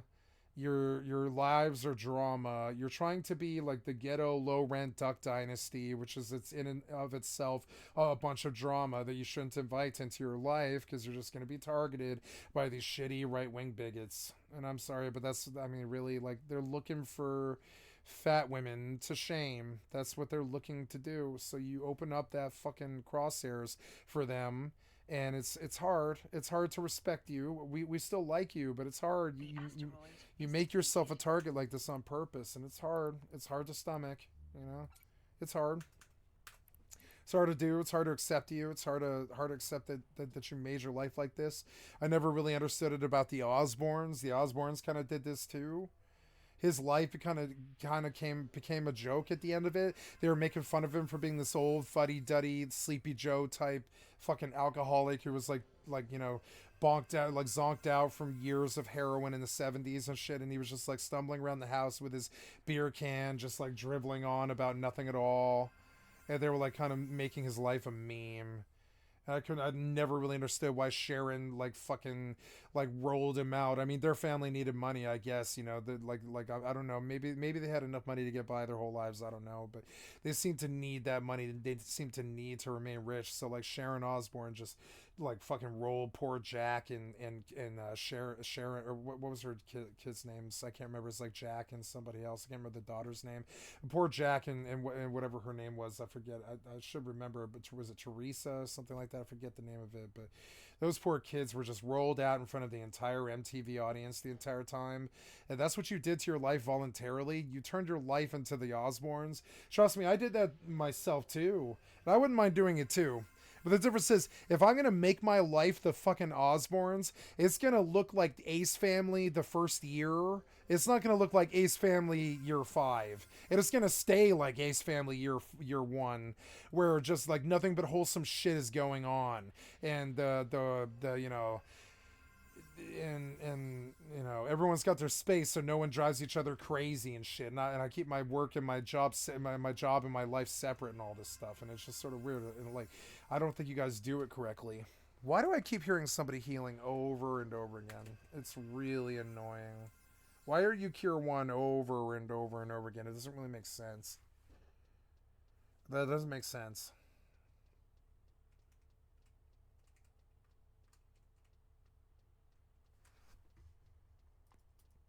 The truth of the story, and honestly, I don't care. I just like the TV show about the fat people. See, you voluntarily became the punchline to his joke. I can't laugh at it because it's bigoted. He's a bigot. You guys think we're using that word too much? I don't think so. I think he is a bigot. What he just said was bigoted. Catch you guys being bigoted all the fucking time. I haven't fat shamed anybody tonight, but he sure as hell just did. Make fun of the fat people or whatever, you know? Nope. That's bigoted. It's kind of bigoted a little bit. It's like a little bit judgmental. It's fucked up, you know, about other people and their lives and all this shit. And so, like, you want to become the butt of the world's fat jokes on purpose? I've never understood it. Weird self-destructive vibe. Like for instance, earlier today, Trump was in the news. Legal was on today talking about how Trump was telling the world's lawyers that he has $500 million cash and that he's not poor. Jesus fucking Christ. Of all the people in the world, you don't want to tell lawyers that you have $500 million cash and disposable income. The lawyers will come suing you. What did you think was going to happen? You idiot. So I don't go screaming about, you know, $500 million in cash to the world's lawyers. I don't go turning my bad marriage into a fucking television show.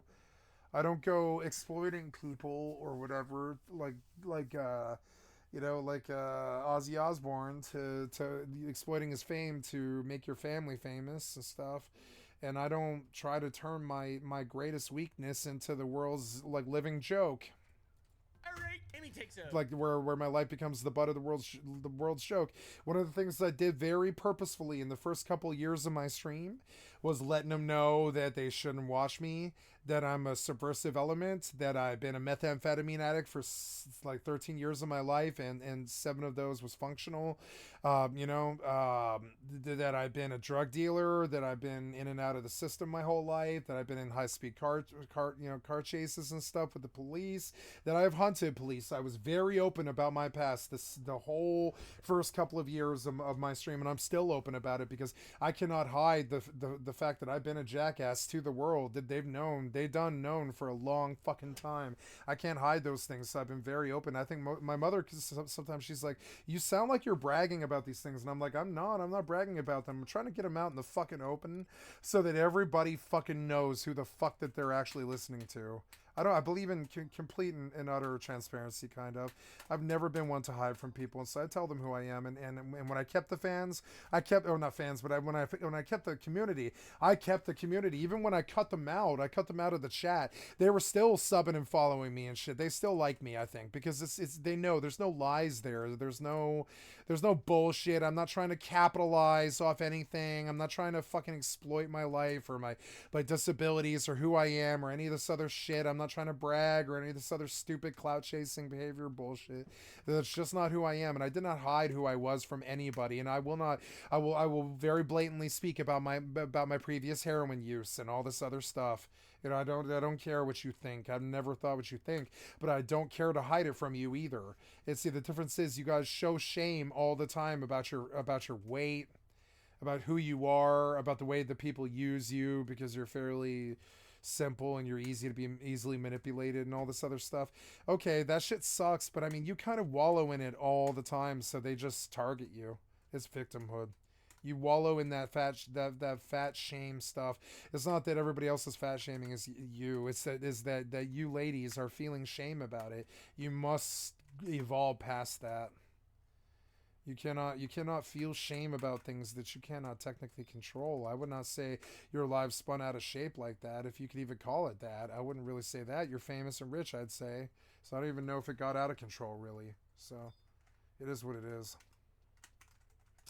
But I don't like you being the butt of the world's joke, or the butt of this guy's bigoted joke. I don't like that. Very unnecessary. I'm sorry. Take it in and says he's lying through his teeth, but he doesn't have that many to lie through, which is fucking rude. Honestly, everything that man opened his mouth and said was a Everybody here has the heroin voice. It's the meth heroin voice. Everybody that speaks, the women, the men, they've all got that Boone County they've got that Boone County meth voice. They used to make fun of it on about the sister on Squidbillies, right? That talks like this. She's been smoking cigarettes her entire life. You know, what you want early? But it's a lady, right? Yeah, everybody around them talks like this because they are all meth and ex-heroin addicts from probably Boone County, frankly. West Appalachia, Westport, West Virginia. I would say lying through. They all talk like this, like they're from the South, but they're not. They're from motherfucking North, about as north as it gets. I'm talking Union North, motherfucking West Virginia. They are not from the South, but they act like they are for some fucking reason. His teeth, but he ain't got none. Hillbilly sons of the soil trying to act like they're from the South, but motherfucker, you're done 100 miles from New York, something like that. You are not from the South. So there's that. I've never understood it, but I love West Virginia regardless because it's real. You know what I'm saying? Shit is real. That's America, West Virginia. I loved that 76 chose Appalachia. I didn't know how important it would be to me until the end. I was like, yeah, I'm glad. Like, I wish they would do it for Denver. I wish somebody would show Colorado. I wish they hadn't put Grand Theft Auto in Florida. I wish it had been in Denver. I think it's a better venue. Kentucky. I can see a dating profile now. You married him. Why are you trashing the way he looks? And they go out to dinner and Amy is just a massive buzzkill. She's bringing the mood down. Her kids are crying. She's bawling. The family has finally had enough of it. Get your shit straight. You're letting this affect us. Right now, but she's definitely got to get her together. Hell yeah, dude. You really need to quit balling, because you're not a f***ing ball bag, so wake up. Dude, I'm trying to do as much as I can. I love it when they yell at each other. She's just a damn ball bag, though, like old Chris said. You're just a damn ball bag. Ball is in B-A-W-L. But ball bag is in B-A-W-L, like she's constantly balling, because she probably is. Ball bag, you got you. You're a bag of ball. Yep, the ball is in B-A-W-L. You're like balling all the time. Hey, you, ball bag. She's going through a divorce, though, you know, and struggling. Of course she's going to be overwhelmed. She's going to be She can't crying. seem to control It's a herself that divorce. well. None of these people can. She Just like married a gold digger, and he tried to steal her children. And on top of that, he's a moron that does nothing all day. I'd be crying, too. one of them things, you know, she's just emotional, bro. It's fucking good TV. I tell you what it is. It's good TV, bud. And since she's so emotional, she's pulling a Tammy. She's yelling at people trying to help her, man. You stop yelling at me like you've lost your mind. Y'all promised to help me with the kids, and y'all haven't. But you stop talking to me like you've lost your mind. Well, don't be yelling at Amanda like that. I like her. She's alright. She's a little rough around the edges, but she's alright. And she starts trying to fucking fist fight her, dude. You are Check not this out. making my son drive you.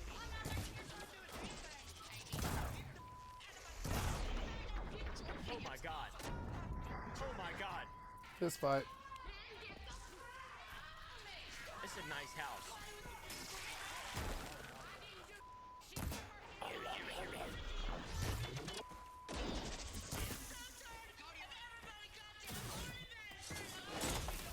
I like watching this. You guys see me just fucking zone out with my mouth open, just breathing out of my mouth. Like them. I'm the target audience. Did you see how beautiful that house looks? Whose fucking house is that? That's crazy though, dude. Full on fucking buffet brawl.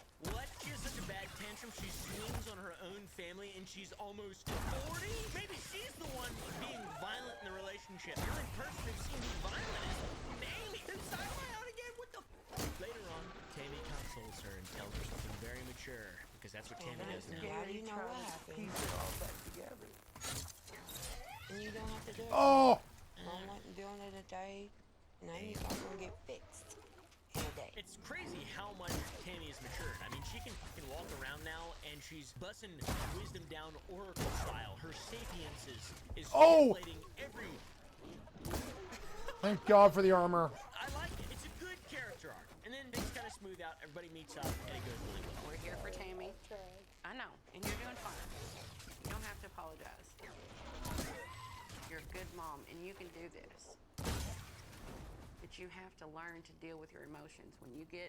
I'm working on it. I know that. I know. This is the scariest thing I've ever done. I've never hit one of y'all. Not first. Well, I mean, poor Amanda. Amanda's been through the fucking most bullshit. She's had Tammy at her throat, Amy at her throat, everybody. She's always the bigger person. Now, I've said a lot of negative things about them, but I'm going to say something really positive. It's the Ozempic revolution, and these women are bound to lose their weight. I believe that science has actually cured weight loss in like the last 5 years. And it's really weird to say that, but I think they have. And, you know, I'm not on Ozempic. I really am not. But, like, you know, like, I believe in it. I think it works for all these celebrities and stuff. And, I think in 5 years, these women will actually be attractive. And I think all the people will eat shit. All the people who made fun of them will eat shit. And they'll feel really bad about themselves. I think it's kind of weird, but I think it's kind of weird. I think fat's about to die in America. Isn't that weird? But it's like... Apparently, one of the big things that science has really been working on for a long time is how to cure fat people. And apparently, I think they kind of did do it. I think they kind of did. And we're about to see, like, all these crazy My 600-Pound Life people start to, like, their lifestyles to totally change. How their bodies look, all the shaming, all the stuff. And when these women don't have their fat bodies to attract the... you know, the public anymore, I bet they go off the Ozempic and they get fat again. Because I think being fat is part of their social identity now. And I think they like it. And I realize that's a really bad condemnation. But I mean, I'm convinced of it. I'm convinced that they like this. And I think they're losing weight on Ozempic right now. And I think they're probably going to lose it all too. And they're going to get nice and skinny. They'll get nice, attractive boyfriends or husbands or whatever. And they'll understand what it was like to, you know, to lose all that. And then when they realize that they can't be famous or cloudy anymore because they have, like, you know, no followings because they lost all the weight, and people realize that they're just boring, right? That they'll probably regain the weight again, because I think the weight actually is part of the whole identity, part of why they do a lot of what they do. It's kind of weird. I think they're proud of it. I'm sorry, but I do. I'm very self-assured of this. I believe that it is an identity thing for them. The way that video games are an identity thing for me, I think being fat is an identity thing for them. Oh, yeah. Here are your 4 hints. Young woman looking for jobs. So, oh, yeah. LB4 is easy, isn't it? 4 kindred seals. I have them, I think. I'm fairly sure. I'll go back and look. In storage right now. I'm looking for kindred seals. I need 4 of them.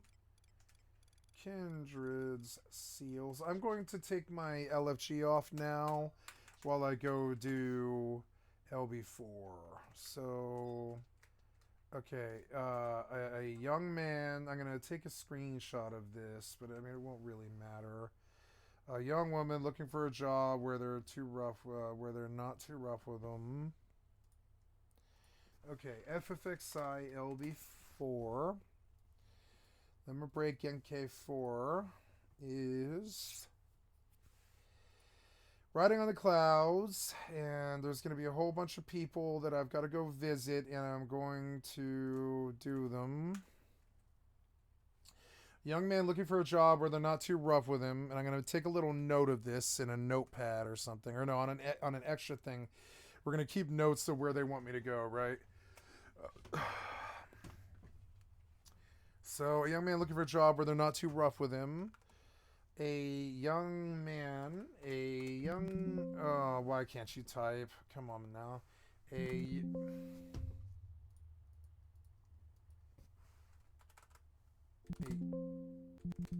don't know what your fucking problem is.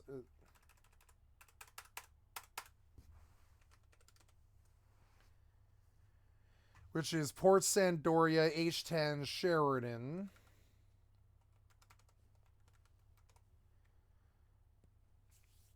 A girl who has positive robes and bronze sublari are the latest fashion. I can always go back and just consult it. It's fine. So I have some travel to do here, which I will do. But I need kindred seals. Is this person coming with me? Oh, let's see. Kindred seals. I need to look for kindred seals in my thing.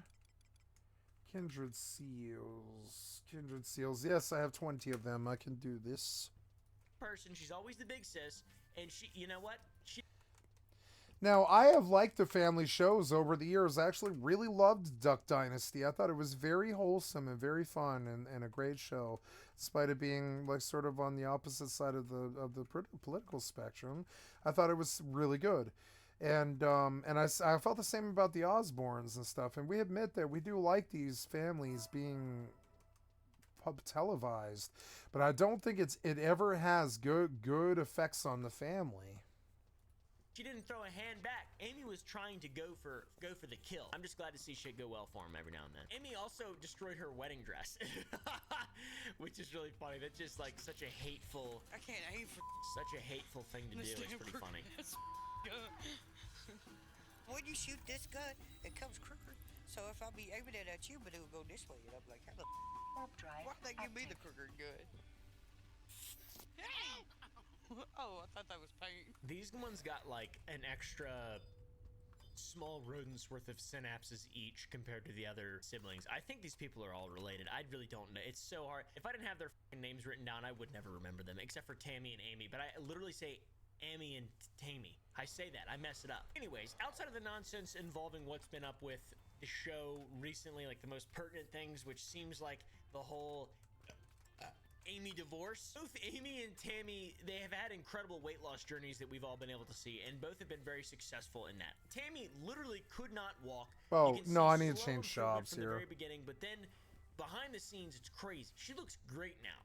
Comparatively speaking, it's ridiculous. Tammy is or maybe I need the seals. seals. Amy definitely changed for the better, but a lot earlier on, and not as drastically as Tammy, in my opinion. The last we really looked at their stories, we saw Tammy walking on stage with Amy, and it's dude, it's wild. Look at this. Yes, sir. Yes, sir.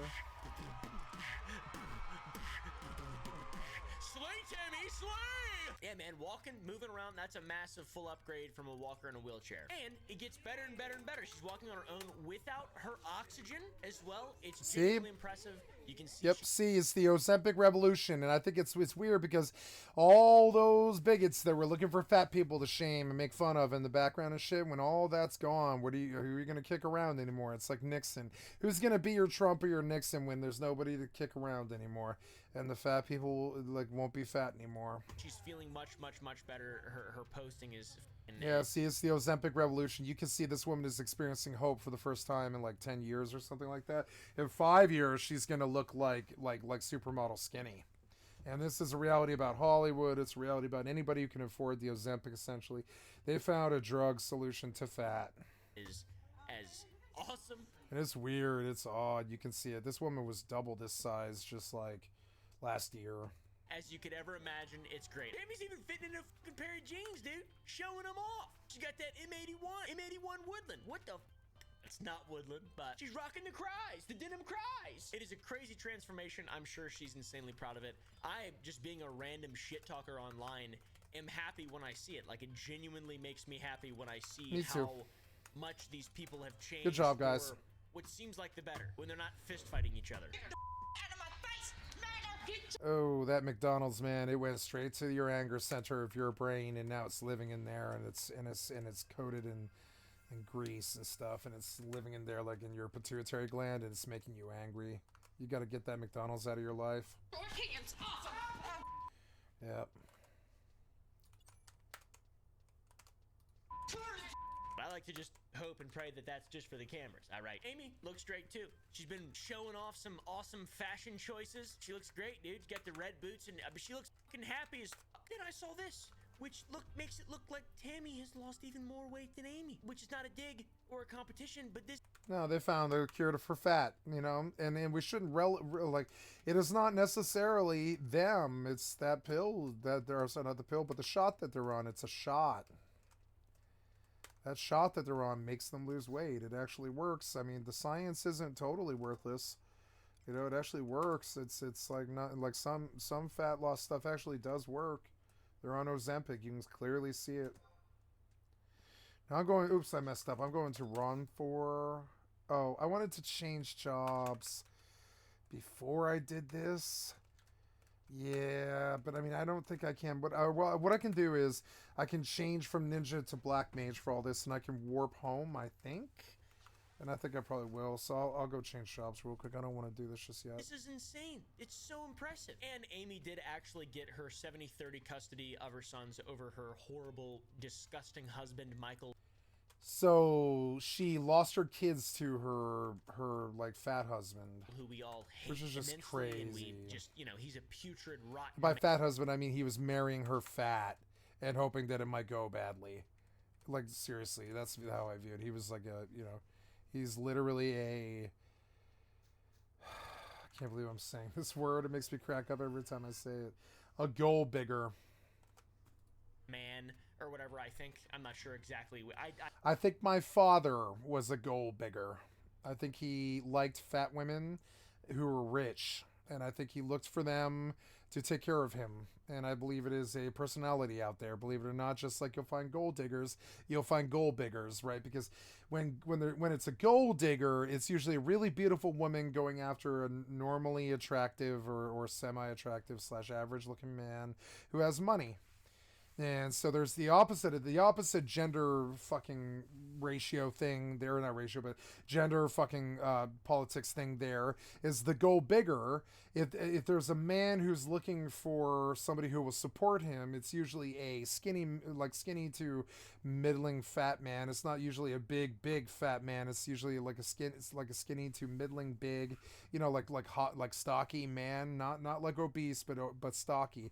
Usually a skinny to stocky man, not fat but stocky, will marry a very fat woman. And I've seen this in my own not my own personal life, but like I've seen it in friends' lives around me and stuff. Like my friend's mother, she was always 600 pounds, and we always had to kind of beat the men who would try to come into her life off of her, who would try to take advantage of her because she was fat and desperate. It wasn't something to shame her for. It was just the actual case, and I believe she's passed now, but it sucked how bad the fat made her desperate. Fat women get desperate. We know this.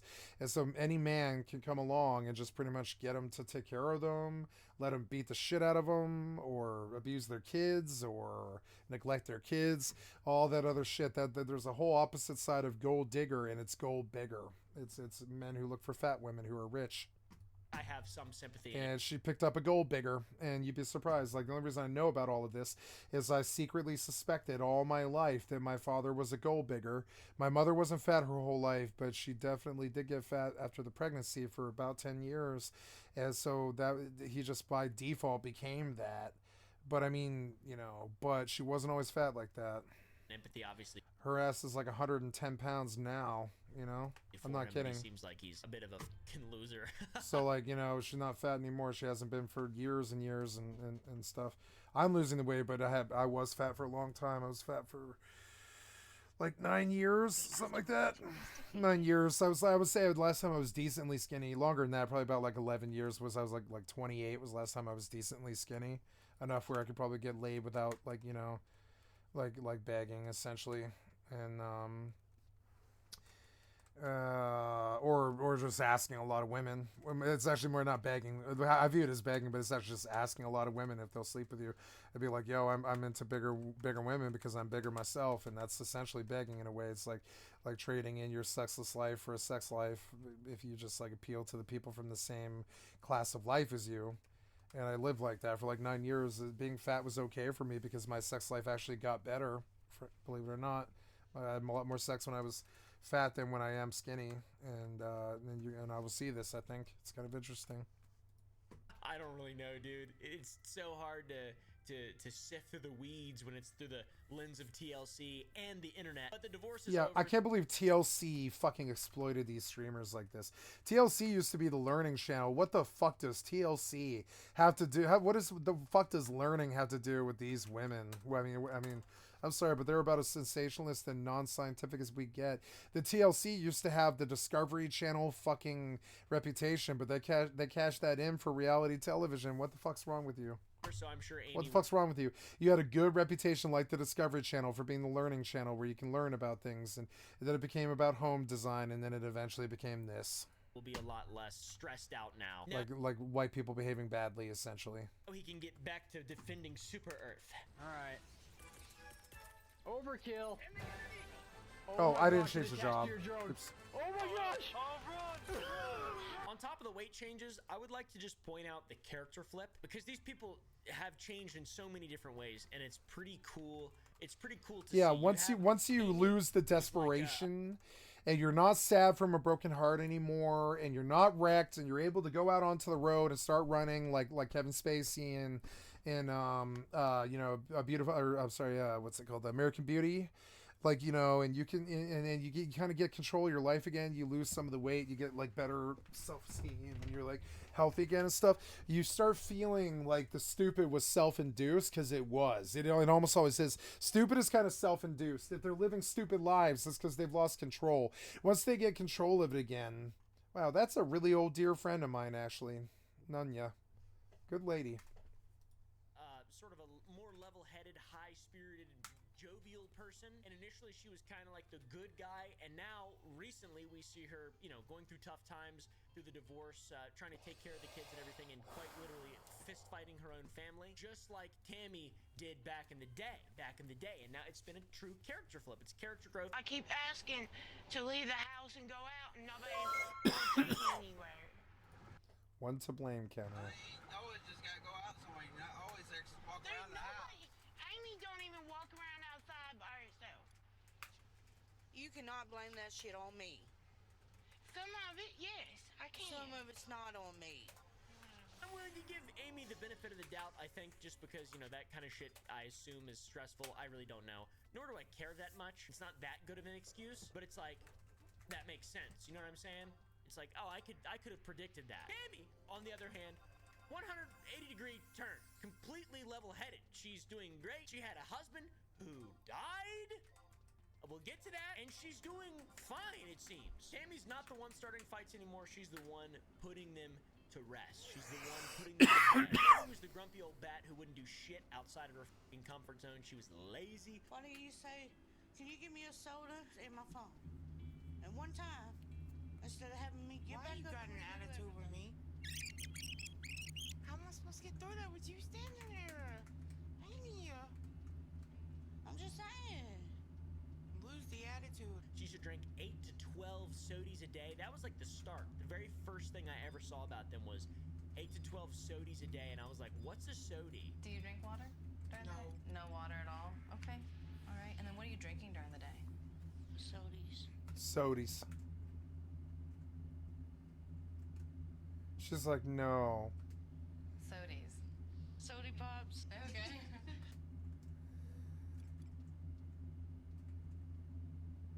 It's like a drug to her. She's using like drug slang for soda.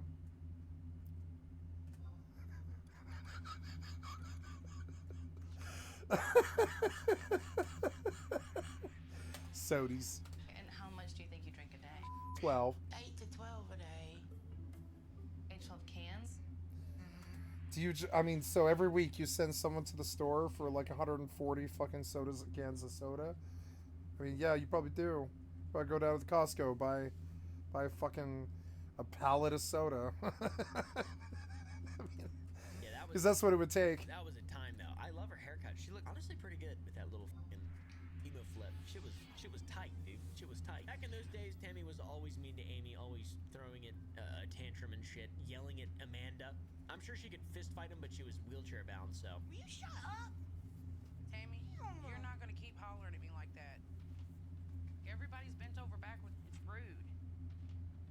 No, what's rude is you keep running your mouth.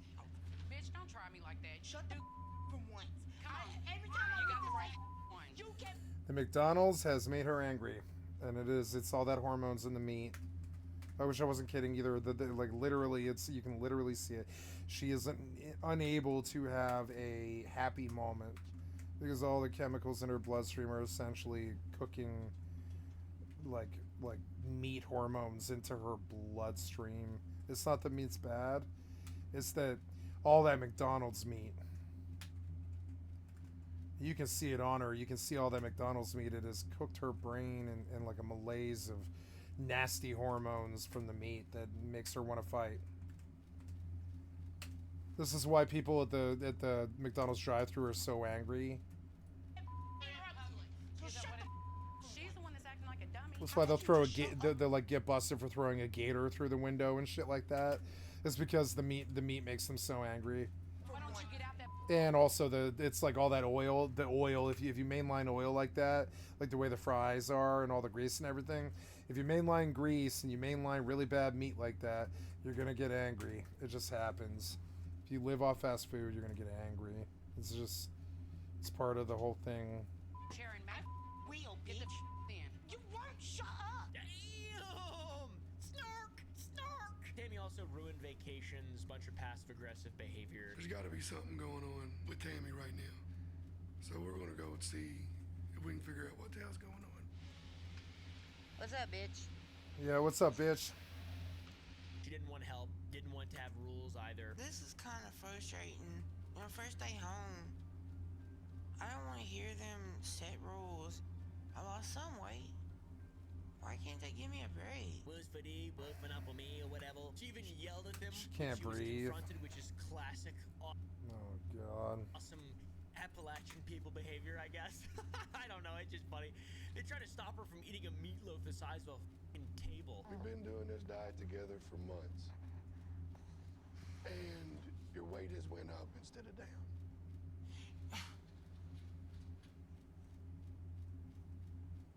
I've been trying. The other day I come in here and he cooked a meatloaf the size of this pan for you two. Okay, doesn't mean I ate it that day. Damn, you got a food addiction. Don't sit there and play no games with me. Food addiction. I got an addiction. You know what my addiction is? Drinking half a soda and then wasting it. I'm addicted to that shit. And also having this hard bread on my my desk that I leave here, that I try to feed to my girlfriend every now and then. All this in the past, Tammy has changed drastically. She likes talking about her life and reflecting on it on TikTok. It's great. I mean, she even released a thing recently that says she values life now, which is incredible and meaningful. And it's, you know, it's just a good change of pace. I can finally say I'm living right. It's a good change of pace because that's one of the things that I struggle with. One of the reasons I started making videos reacting to TLC, you know, people who struggle with weight or whatever, is because I just didn't understand. I just didn't get it, dude.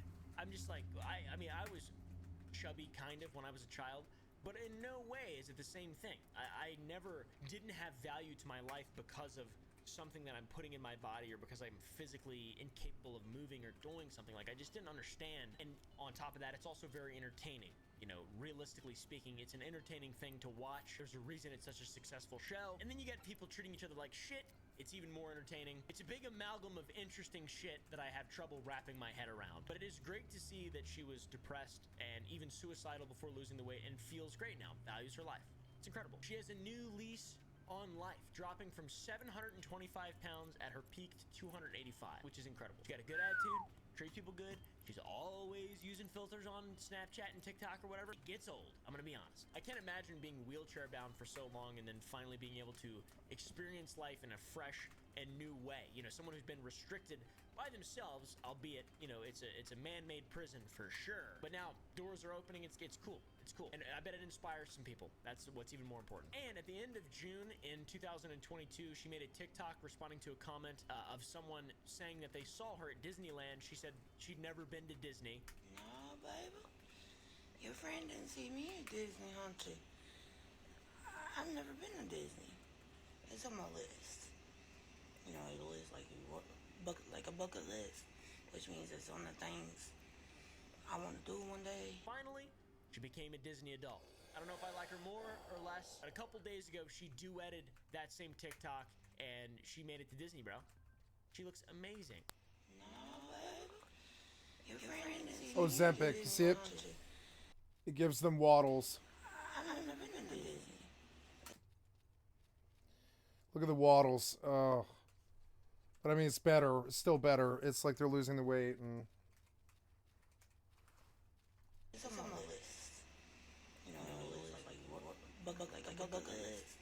Oh, their doctors are probably extremely happy. They're like, we're so sick of seeing these women, and they finally found a drug that keeps them out of our office. I mean, it's the truth. It's sad but true. It is true. The doctors themselves are probably ecstatic. They're like, oh my god, these people are actually getting healthy again. It's going to reduce our workload so much, you know? So we can focus on things like COVID and shit like that much better. Ozempic is good. It's a good thing. I think it's probably, I bet it causes cancer in the end, but I bet it, you know, I bet it is probably still good though. Probably better than being fat, to be honest.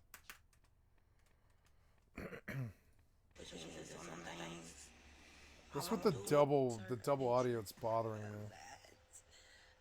Also, I mentioned her getting married and then her husband dying. Why is this on TLC? Does the Learning Channel need us to learn about this, I guess? Yeah, I suppose they do. They're like, learn about how bad fat is. Yeah, I suppose so. Yeah. In 2022, she married a fellow named Caleb Willingham. I saw Caleb at the altar. I just pictured doves and butterflies all around, and like God had opened the clouds. And Why do you get all the love in the world? It's weird. I would have liked 1/1,000,000th of it. Just a little bit of sunshine. Why do these people get that much sunshine? Where they're like sitting there 600 pounds at a wedding with nice, like thousands of dollars worth of clothes and people and food. And it's like, you know, I'm like, man, I would have liked some sunshine like that. Life was not like that for me, you know? My life was not Frank Grimes, not in any way or form. But it definitely made me bitter like Frank Grimes. You're like, motherfuckers, God loves idiots. God loves idiots.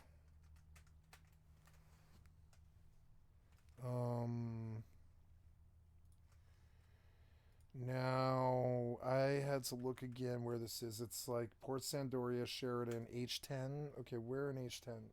Oh, yeah, okay. Looking for an NPC named Sheridan.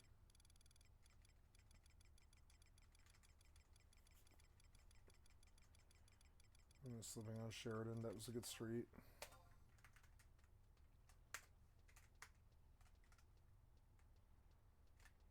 I love Sheridan. It's my favorite street in the world, actually. Goes right through Denver like a knife. Take you north-south perfect all the way. Fairly fast, too. I mean, it's got a lot of traffic, but it'll get you where you're going. It's like the best road in the world to me. I did most of all my business on the west side by Sheridan. Sheridan was my main line. It was the main street. Running north and south, and then if you're going east-west, you take 6th or I-70, one or the other, only those two. 6th or I-70, Sheridan, north-south. Sometimes I would work east, like out there towards DTC if I have friends out there or reasons to be there, but overall, mainly west side Denver, you understand? West side. West side Denver, bitch. Straight west side. Got me a lot of homies on the west side. Definitely. So looking for the next bit of information, which I don't think I can get. Maybe. Oh, wait. Yeah, I should be able to see the list. I don't know why it's not here. Yeah, I posted auctions. And then, yep, Upper Juneau. Lou Gardens, but you're not showing me what he said. Oh, here we go. A girl who is positive. Robes and bronze Sub-Laharia are the latest faction. F for sub. Bridget in Bastock Markets. Okay, that works for me. So we're going to warp out. I know where she is. Bridget the Stylist returns. So we'll go home to my hometown. That'll be a nice journey. At least I don't have to do the outpost run. I can teleport home. I already did the Sandoria one, so now there will be a windy one next. And then probably one in Juneau. And then I'm done. I forgot how easy LB4 is. It makes me smile. I can just flag up and I can just XP to 70. It doesn't matter. I'm not going to get capped. I can keep my flag up now permanently while I go do stuff. So I am trying to go to the teleport NPC, which is over here.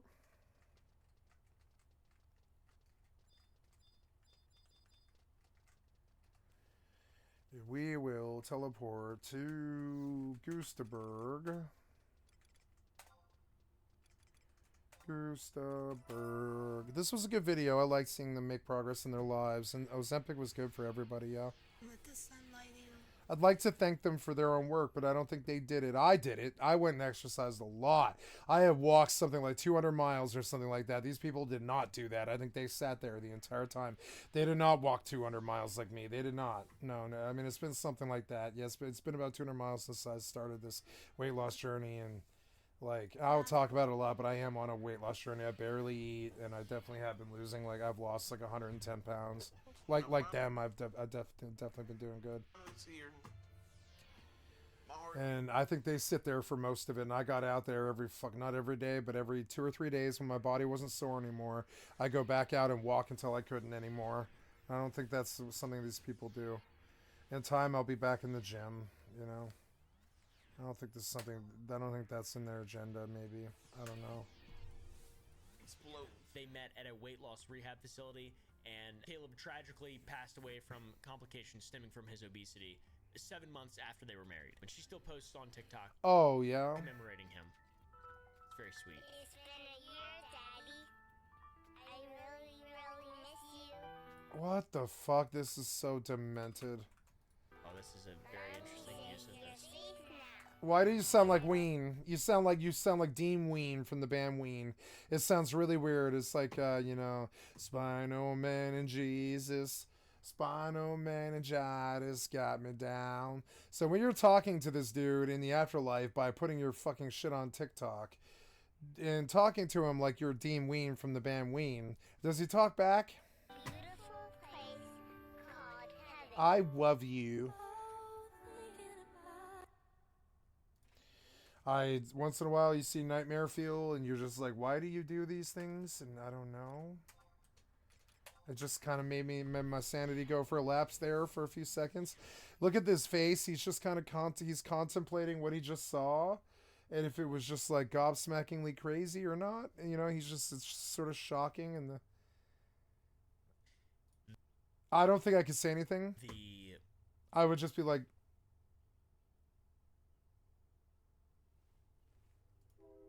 sound usage, my sense of humor. Nightmare Fuel. It's just ruptured. It's just ruptured. It's gone. It's gone. Struggled, but she seems to be doing quite fine now. Actually, 5 days after Caleb's funeral in 2023 in August, Amy was arrested for drug possession. Wait. Which is what? Not funny. She's fine. She still went to Disney. So wait, no. What happened here? Quite fine now. Actually, 5 days after Caleb's funeral in 2023 in August, Amy was arrested. Wait, Tammy was busted for like, oh yeah, it's gonna be cocaine. Only shitheads like you do cocaine. It's gonna be cocaine. What the fuck? Oh no. So like, so he never died and she got busted for drugs. Is that what actually happened here? That's what it looks like. Arrested for drug possession, which is not funny. She's fine. It is funny. Disney, so I guess she's not a felon. She's still been riding in hot air balloons. I don't think Disney stops you from. I don't think Disney screens you if you're a felon or not when you buy a ticket. I don't think. Anyways, thank God they don't yet. Anyways, maybe they should. But no, I don't think Disney screens your fucking criminal status when you buy a ticket to go to Disneyland. Or Disney World. I'm fairly sure. I don't know why she's allowed or not allowed to go to Disney anymore. Are felons not allowed to go to Disneyland? I don't think they care. Sad but true. I don't think they care. I don't think they're that discerning. Can't go to those things or do those things if you're a felon. I just assume. I don't know. You can't buy a gun, so or vote. No. Why wouldn't? I mean, no. Disney World will let anybody in, you idiot. Like pretty much anybody. Anybody willing to pay the ticket who can still go in the park and not throw a bomb or something like that. They're glad to have their money. They don't care. Or whatever. Yeah, man. Anyways, Tammy of old. Al, Tammy of new. W. It looks like everything from the outside is going quite well for the 1,000-pound sisters. All things considered, and I'm grateful to see that. I'm happy to see that. Yeah, it's good. Good video. Thank you. Going back to the drawing board here, it was kind of painful, honestly, for me, but I learned something. I can see that they're all spinning on the cycle about how Twitch is banning sexual stuff entirely. Don't think I care. Gothic 3 Forsaken Gods is absolutely horrible, I'm aware.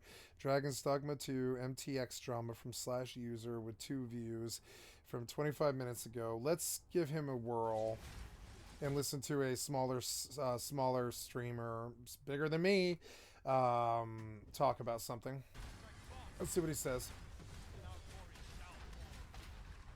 Thank you for the extra content from a stream. I've linked sub to your channel /user.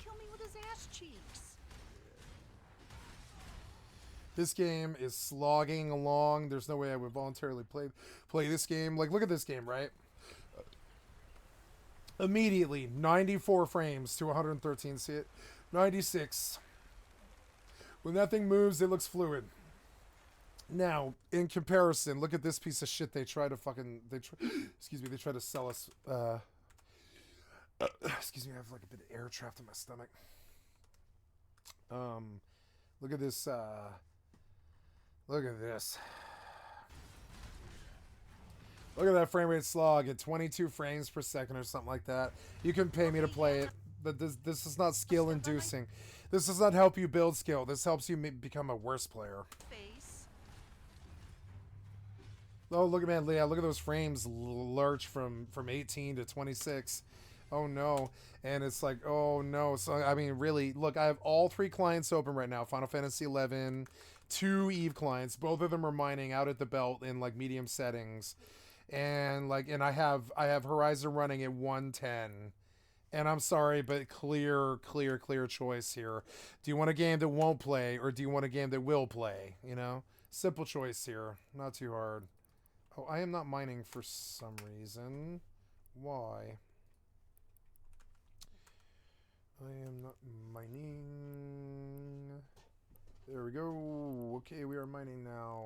Go, go, go. Can press. Yep.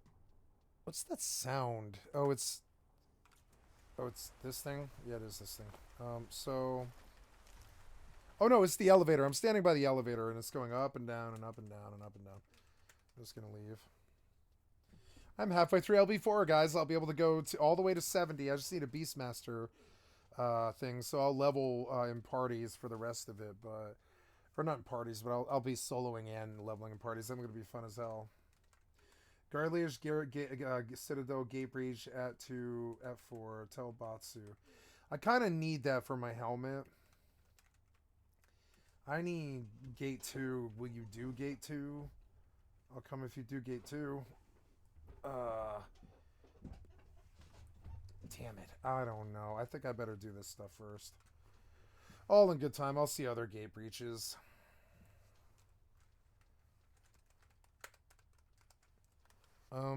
So we'll go back to this.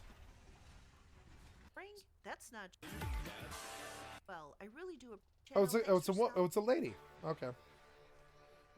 Or she is a lady. Excuse me. Down the rabbit hole. If you're new to my channel, thanks for stopping by, and to all my subscribers, I thank you as well. Yeah, really sounds good. Appreciate it. What's up?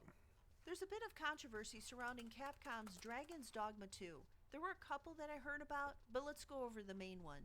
Yep. Well, going back to a more innocent and pure time of January 2024, IGN did an interview with director Hideaki Itsuno. He said, just give it a try. Travel is boring? That's not true. It's only an issue because your game is boring. All you have to do is make travel fun. Particularly because she sounds like she's thinking before she speaks. And then having to travel all over the map, spending 10 to 7 30 minutes 8K. just traveling to get from one place to the other, depending on how slow the travel is. Of course, in most games, the developers want to make it extra special fun by putting 10,000 monsters in your path that you have to deal with, making it take even longer, because fun. Well, anyway, the article goes on to say, That's why you place things in the right location for players to discover, or come up with enemy appearance methods that create different experiences each time, or force players into blind situations where they don't know whether it's safe Is or he not 10 meters aggroed? in Yeah, front he of is them. aggroed. While that idea is all well and good, putting the I'm port gonna go back stones to up a for thing sale now. at $3 a piece in the cash shop sort of puts a wet blanket on the whole traveling can be fun idea. For towns that don't have a port stone, well, hey, there's always the cash I agree. shop, right? That's a good point. This one Reddit user got pissed off about people bitching over the microtransactions. Microtransaction drama. 65, yes it Capcom was. have been doing this for years, and yet now everyone gets butthurt? That's pretty disingenuous to say. It seems like the OP must have forgotten about the Star Wars Battlefield 2 controversy and their overemphasis on loot boxes, which gave players substantial advantages. That wasn't Capcom, Star no. cards are very important to gameplay, and the way you get them is through loot boxes. You get one free loot box a day, or you can just outright buy them. The star cards boosted your character by giving it extra health, or granting it more XP per kill, hence pay to win. It was actually another Redditor who complained about this. Now, one version of the story is that Nice, Redditor you got a purple off purchased the him. game for $80. What he didn't know was Darth Vader, which was one of the heroes, still remained inaccessible even after paying the full price. Well, why, you might ask? In order to unlock Vader, it required a large amount of in-game credits. Players estimated that it would take 40 hours of grinding to accumulate enough credits to unlock a single hero. Amidst all of the bitching and complaining, EA decided that this was the best possible time to stick their foot in their mouth by telling the player base that they did this because they wanted to give users a sense of pride and accomplishment. Because nothing says pride and accomplishment more like shelling out cash to buy loot boxes. And as you can expect, that comment went over about as well as a lead balloon. The comment got them the entry in the Guinness Book of World Records for the most downvoted comment on Reddit. So if you ever got downvoted on Reddit, don't feel bad. You'll never beat the world's record. The microtransactions started out she's telling the harmless truth, enough in too. full-priced games. At first, it was a few cosmetics, or a soundtrack, maybe a decorative item or two for your house, or whatever passes for one in-game. And then there are the items that are considered pay to win. And then there's the subscriptions, and the live services, and the downloadable content. The question comes up, am I playing an MMO or a standalone game? If you pay full price for a game, you should expect to get the entire game, not 90% of it with the most important parts locked behind a paywall. In Dragon's Dogma 2, there are two items that are problematic. For one, the fast travel. Now, to be fair, Capcom already told you what they were doing. The travel was going to be very long and drawn out. They didn't want it to be quick. And as in any game, there's going to be a point where you just want to get your quest done. Well, this is from GamesRadar.com. As magnificent as long journeys can be, some quests aren't worth completing because fast travel options remain stingy, even after you've opened up a good chunk of the map. Yes, you can zip instantly to any location that has a port crystal and even place your own, but these are few and far between, and each trip requires a rare and expensive consumable. Considering that multi-part quests often require you to return to their point of origin after waiting a few days, if you've moved on by then, it's more trouble than it's worth. This is the very type of bullshit mechanics that are in free-to-play games. They're selling players the solution to something they know full well people are not going to want to do over and over and over again. The game director said it himself, all you have to do is make travel fun. Well, that's true until the point where it becomes more trouble than it's worth. And that brings me to the second problem. The one thing you're going to do a lot is die in a video game. I mean, who doesn't?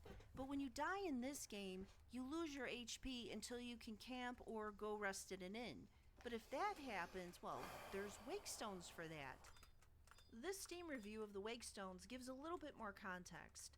There's a major issue with how wake stones are implemented in this game. If you die in an encounter and reload your save, you will have your max HP reduced each time you reload a save. This is extremely problematic as with enough retries, you can end up soft-locked in a tough mandatory encounter with 10% max HP in a fight as early as the Rotted Dragon in MLV. Not much of a problem for me who's played DD1 and who knows how to exploit stuff like Helm Splitter and stocking up on stamina curatives. But for new players, they're completely screwed. But do you know what restores your missing max HP to full after death? A wake stone. And they're on sale in the store. This is very predatory for one, but it's also antithetical to the experimentation and creativity design of DD2's combat. How can a player experiment if every time they retry the fight, things become exceedingly more difficult? You know what else takes your stamina? The clip at the beginning of the video where I got killed by the Cyclops, each time you take a hit from a powerful monster, you also lose a little bit of stamina. So it's not just when you die. I mean, sure, there's ways to defeat a powerful enemy. You can hire stronger pawns, or you can run away from the monster, blah, blah, blah. But to say the game is not designed around microtransactions, well, you're not fooling anyone. Well, if you want more proof of this, take a look at the camping set they're selling you in the cash shop. The vendors are going to say, well, you can get them for free in-game. Well, for one, the crappiest camping set doesn't restore you to full HP, and they're also very heavy to carry. Your main character and all the pawns have a weight limit, so you need to watch the amount of items Of you course carry they do. and balance them out in between the pawns. However, the camping set that you buy in the cash shop, well, that's very lightweight. I mean, gee, how convenient. But here's the cherry on the sundae. There's a disease going around in the game where you can unknowingly hire an infected pawn. And what happens is, the disease will kill all of your pawns when you go to rest at a campsite. Now, one sign of the disease is that the pawn will have red eyes, and they will not obey your commands. Some players were complaining about the dragon's disease and were demanding the mechanic be taken out of the game. And while you can go into the rift and get the pawn you created at the beginning of the game, this is still an annoying setback. Maybe not the end of the world, but certainly aggravating. But this is yet another reason as to why these microtransactions are in the cash shop. They have to create enough frustration, enough stress within the gameplay to make you want to swipe that credit card. So you can just buy your way out of any problem the designers help create. What were those? Capcom, after all, has to make sure that they scrape every last dollar they can out of this game. And I really don't care if you can find a workaround or not, or if you can get the item free in-game just by playing it or not. They shouldn't even have a shop with all of these bullshit microtransactions for a full-price game. And that goes for any game, not just this one. After the blowout over the microtransactions happened, Capcom stepped up to say, "We sincerely apologize for any inconvenience." Well, you don't really care, do you?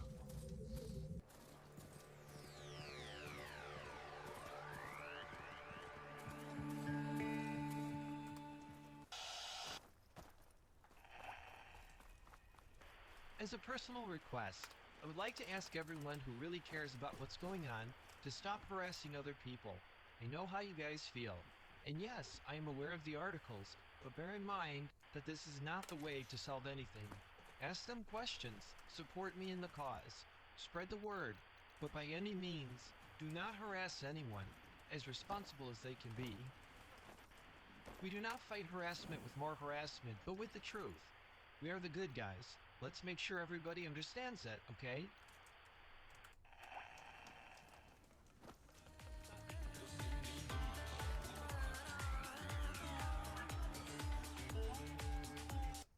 The hell? Oh, wait, that's over? Oh, down the rabbit hole. Wait, down the rabbit hole? Like, what? You mean like Frederick Knudsen? Isn't that basically full-blown, like, thievery of his whole thing? Oh, no. Why? Well, no. Why does her character look sort of dumb? I don't know. Oh, no. Anyways, so, going back. Wait. Add to queue.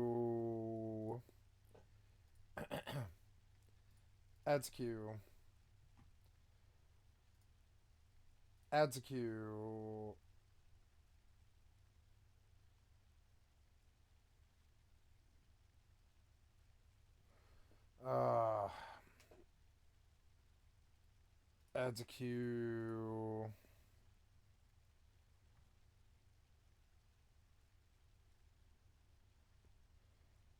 Spell and shield. Okay, add to queue. Let's hear what Mortismo has to say about Dragon's Dogma 2. Yeah, why did the entire bridge collapse? Yeah, depressing decline of Call of Duty. Spiritfarer first playthrough. Depressing decline. I'm glad it fucking finally died. Are you kidding me? 26 copies of the same game was fucking terrible. Yeah, I want to see this one about JPEGs on Mars and Mars. I never did watch that, and I want to watch the Turkey Tom of Danny Phantom. Yep. And I don't care about Skill Up's review of Judas. I'm sorry, but I don't. Yep, and that's everything that I found. So fire it up. Thank you. Twitch की degeneracy के बारे में बात करेंगे, ladies and gentlemen. Hello. I was like starting these videos off, you know. Thank you, Some Ordinary Gamers, for the excellent content for my stream. I've liked and subbed to your channel. We're going to expand now that we've gone through the table. Like, oh wow, an English title. You click on And now we're going to go do the same thing on HyperNet and EvE in a minute. it, Yeah. and it's like, uh-oh, he's speaking Minecraft. I don't care. What's going on there? No, Thank you for the excellent content from the stream. I'd like to sub to your channel, Some Ordinary Gamers. You know, we have jokes and we have laughs on this channel, but one thing that I take very seriously to my heart, okay, is the YouTube terms of service. In fact, any TOS on any website, okay? Oh. You know, throughout my career, I've made plenty of types of videos on this platform, some that I think may even encroach upon the TOS, but never break it, okay? You know, somebody that's made over 200, 300 episodes of deep web browsing, pretty much, Probably you know, made a killing doing it, dealing too. on a platform where breaking TOS was almost a commonality. There was a reason I never really streamed that kind of stuff, just because, you know, you never know what could pop up. So it's always better to have it recorded and then edit it and sanitize it for consumption later. Now, live streaming is a little bit different, okay? Live streaming, you got to be careful. And if I go to Twitch's TOS, which is the topic for today, you can tell that there are certain things that are just not allowed on the platform. For instance, if I was to do dank web browsing on Twitch right now, well, according to Twitch's terms of service, I can't browse 4chan or the dark web, okay? That's not gonna happen. So that series would be fundamentally not okay. In fact, I can't even use randomized video chat services like Omegle, if that even existed. Why? Because somebody could just unleash Dong Force 2024 right there on the screen anyway. So some things make a lot of sense. But you know what doesn't make any sense on Twitch? Nudity. All right, now, in the last, like, I would say several years, Twitch has basically gotten this reputation of basically being like a softcore website, okay? Where you can basically watch almost near adult content without any repercussion from Twitch. So let's actually dive into what they just did today. So anyways, Twitch decided to today all of a sudden go, hey, our community guidelines are designed to help make Twitch a welcoming place. Content on Twitch is always evolving. Now, what do they mean by always evolving? Ladies and gentlemen, it wasn't actually too long ago that a week ago, pretty much, one of the top, you know, Twitch rule breakers, the Twitch lawyers, I would say at this point, Morkpie, was actually streaming with green underwear on. Now, some of y'all video editors watching might be going to the next step. The reason she wore green underwear is so she can actually overlay green screen gameplay of Fortnite on the green underwear. So the camera would fundamentally be pointing at her butt cheeks, but because there was gameplay over there, it was kind of like an artistic sort of bypass of the rules that Twitch is constantly changing. This is what they mean by constantly evolving rule sets. Now, for me, Morkpie, I look at her kind of like a lawyer on Twitch. You give her a TOS, she'll find some loophole around it to bypass, which I guess is sort of the content that she produces. Other than that, she's somebody that basically sells OF material and whatnot. Basically, Twitch is an advertising funnel for this individual to get people off of the platform to less restrictive platforms where she doesn't have to even wear the underwear to begin with, okay? This is what Twitch means by naturally evolving. Now, if you're wondering, Muda, why can't you show an example? I literally can't, because I think by showing you an example, I would be violating the YouTube terms of services, okay, regarding nudity. Now, there's other situations, too, which actually blew me away in this stuff. I didn't even know this could be a thing, but as of a week ago, there were metas that were called the clam cam, the starfish cam. And you might be wondering, whoa, Muda, are they talking about, like, aquariums or something? No! Okay? I'm talking about fuck fucking buttholes, all right? Yeah, we're getting to the point where we can literally start seeing like the entry point into somebody's digestive tract from the backside right up. That's a camera that they're basically providing. And again, I have to censor this. I have to actually blur this stuff out, because if I didn't, if I wasn't, I would get a termination on YouTube. I would get an actual guideline strike.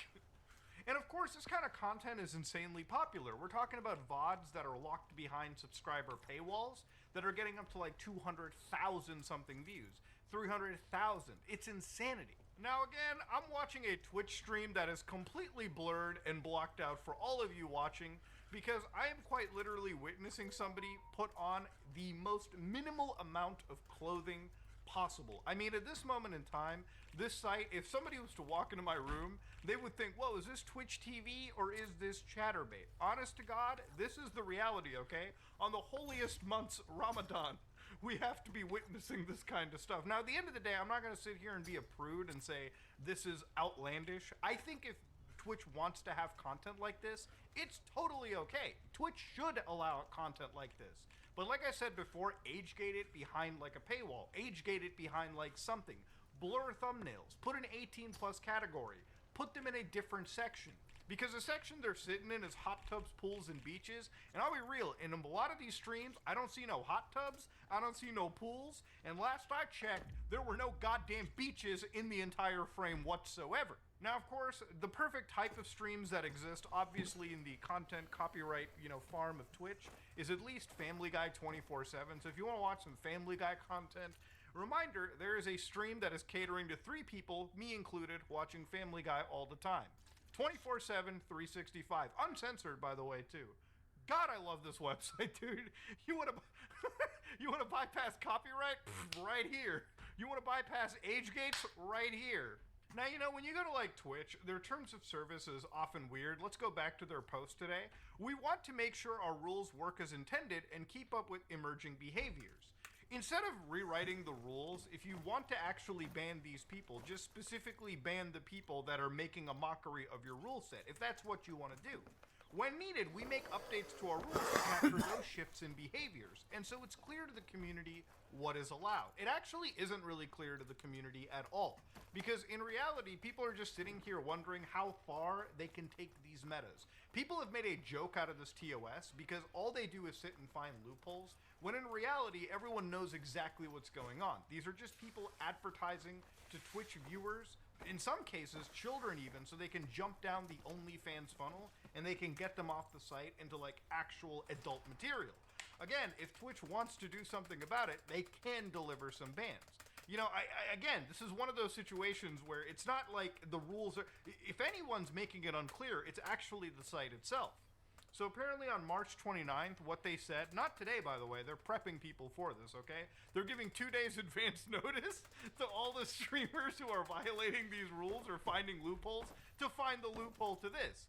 Content that focuses on intimate body parts for a prolonged period of time will not be allowed. We've included additional details and definitions in our community guidelines. So of course, like a good boy uploading my content onto multiple platforms, I'm going to learn about these content guideline changes. So immediately what they said is like any form of like content that is titillating is just prohibited from broadcasting, uploading, soliciting, or linking to content. So the way that they link to OnlyFans, if you're wondering how they were able to do that, or any form of website, is through a proxy known as Linktree.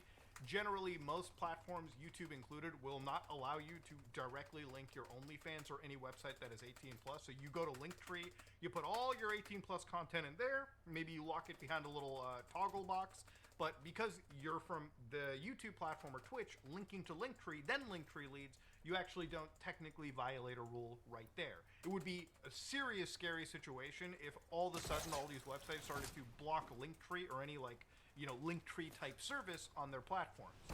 So anyways, this is when they start getting into crazy stuff like attire. So for instance, in the standard guidelines, what they said is we don't permit streamers to be fully nude or partially nude, including exposing genitals or buttocks. Nor do we permit streamers to imply or suggest that they are fully or partially nude, including but not limited to covering with objects or sensor bars. So remember back then when people were literally sitting naked on stream, but just they had like black sensor bars. Like it was like The Sims, okay? Like literally Sims gameplay in real life.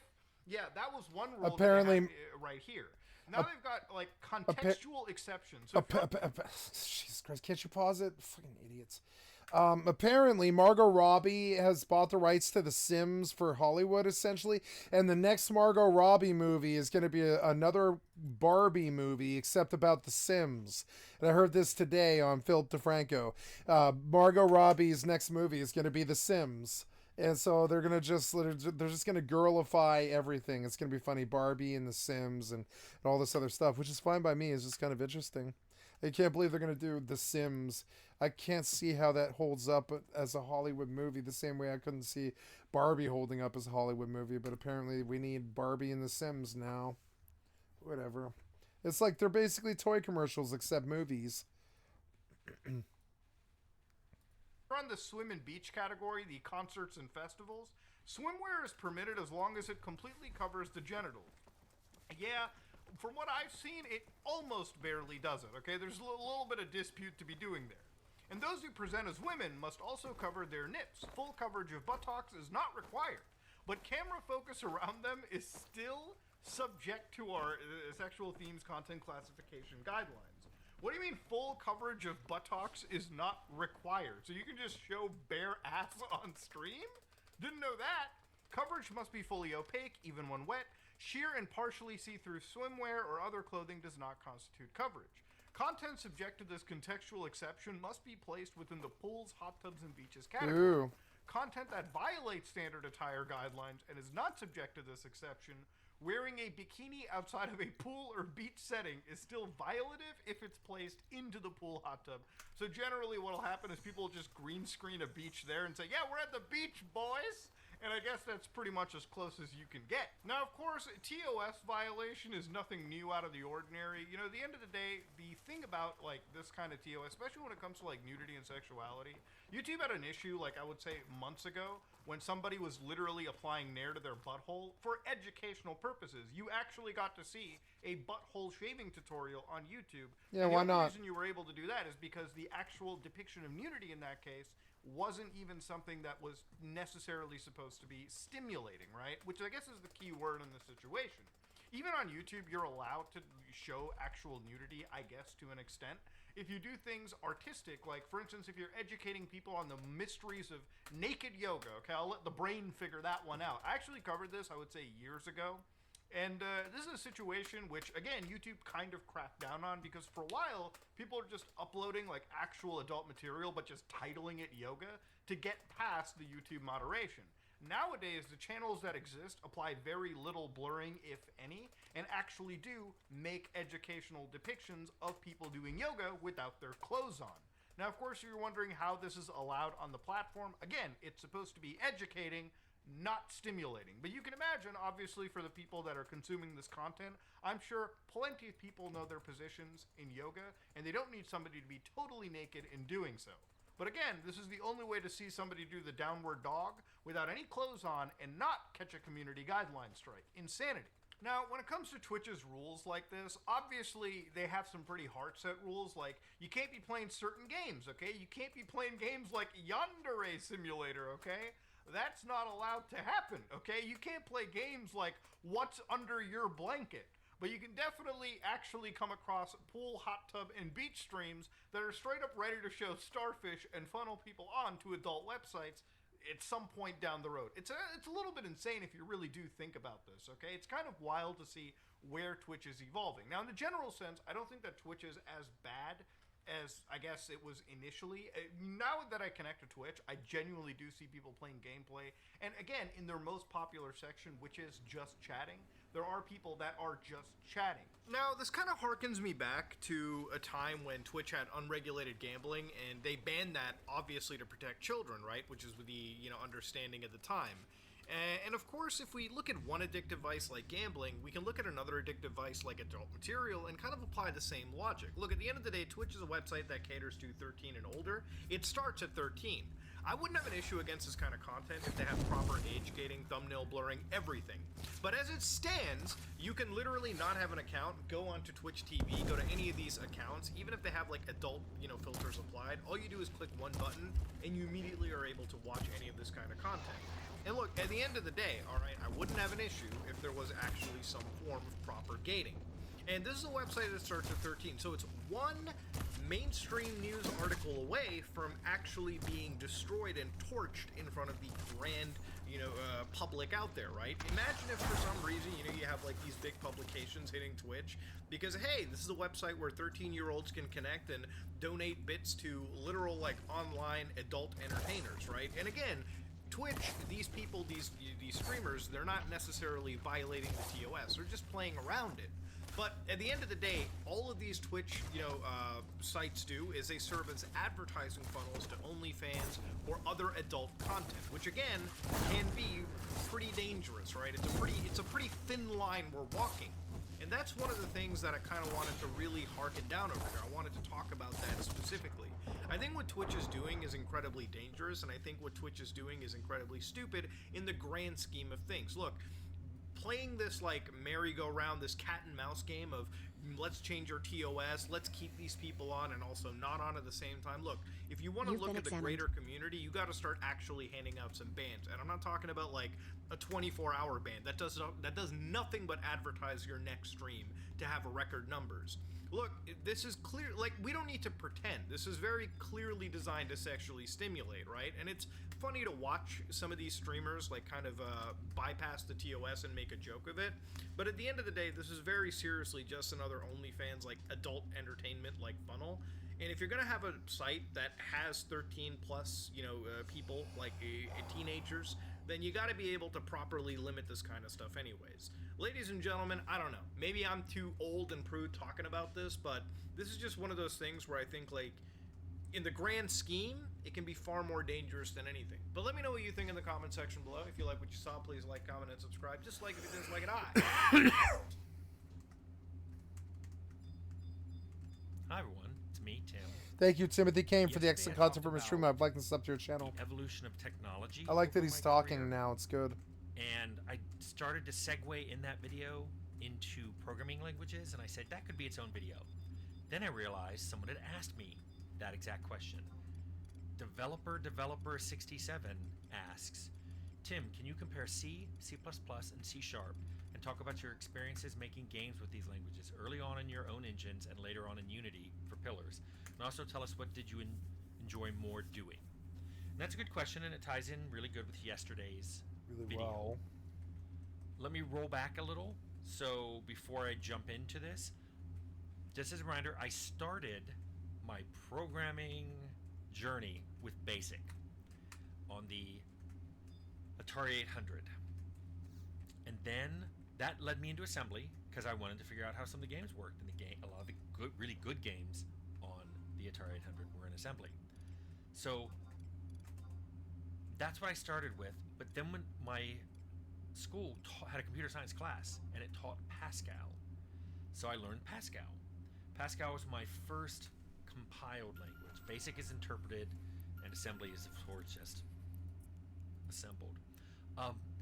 Pascal was first compiled language, where you write your code, you run it through a compiler and get an executable, and then you run the executable. It kind of blew my mind that the difference between compiled and interpreted. Interpreted was easy to learn because you could go right along, and you could sometimes just type it right in and run code that way. You could type it in a line at a time and watch things happen. Another 70 million. But Pascal Warp drive active. Much faster. Another 70 million. I'm at 140 for just today. And it had I love this booster. Features, pointers, and these other. We're gonna make a lot of money today. And I learned my first debugging, where you actually put breakpoints and ran code and saw where it braked and saw what the current values of variables were, and that was fascinating. And that was high school.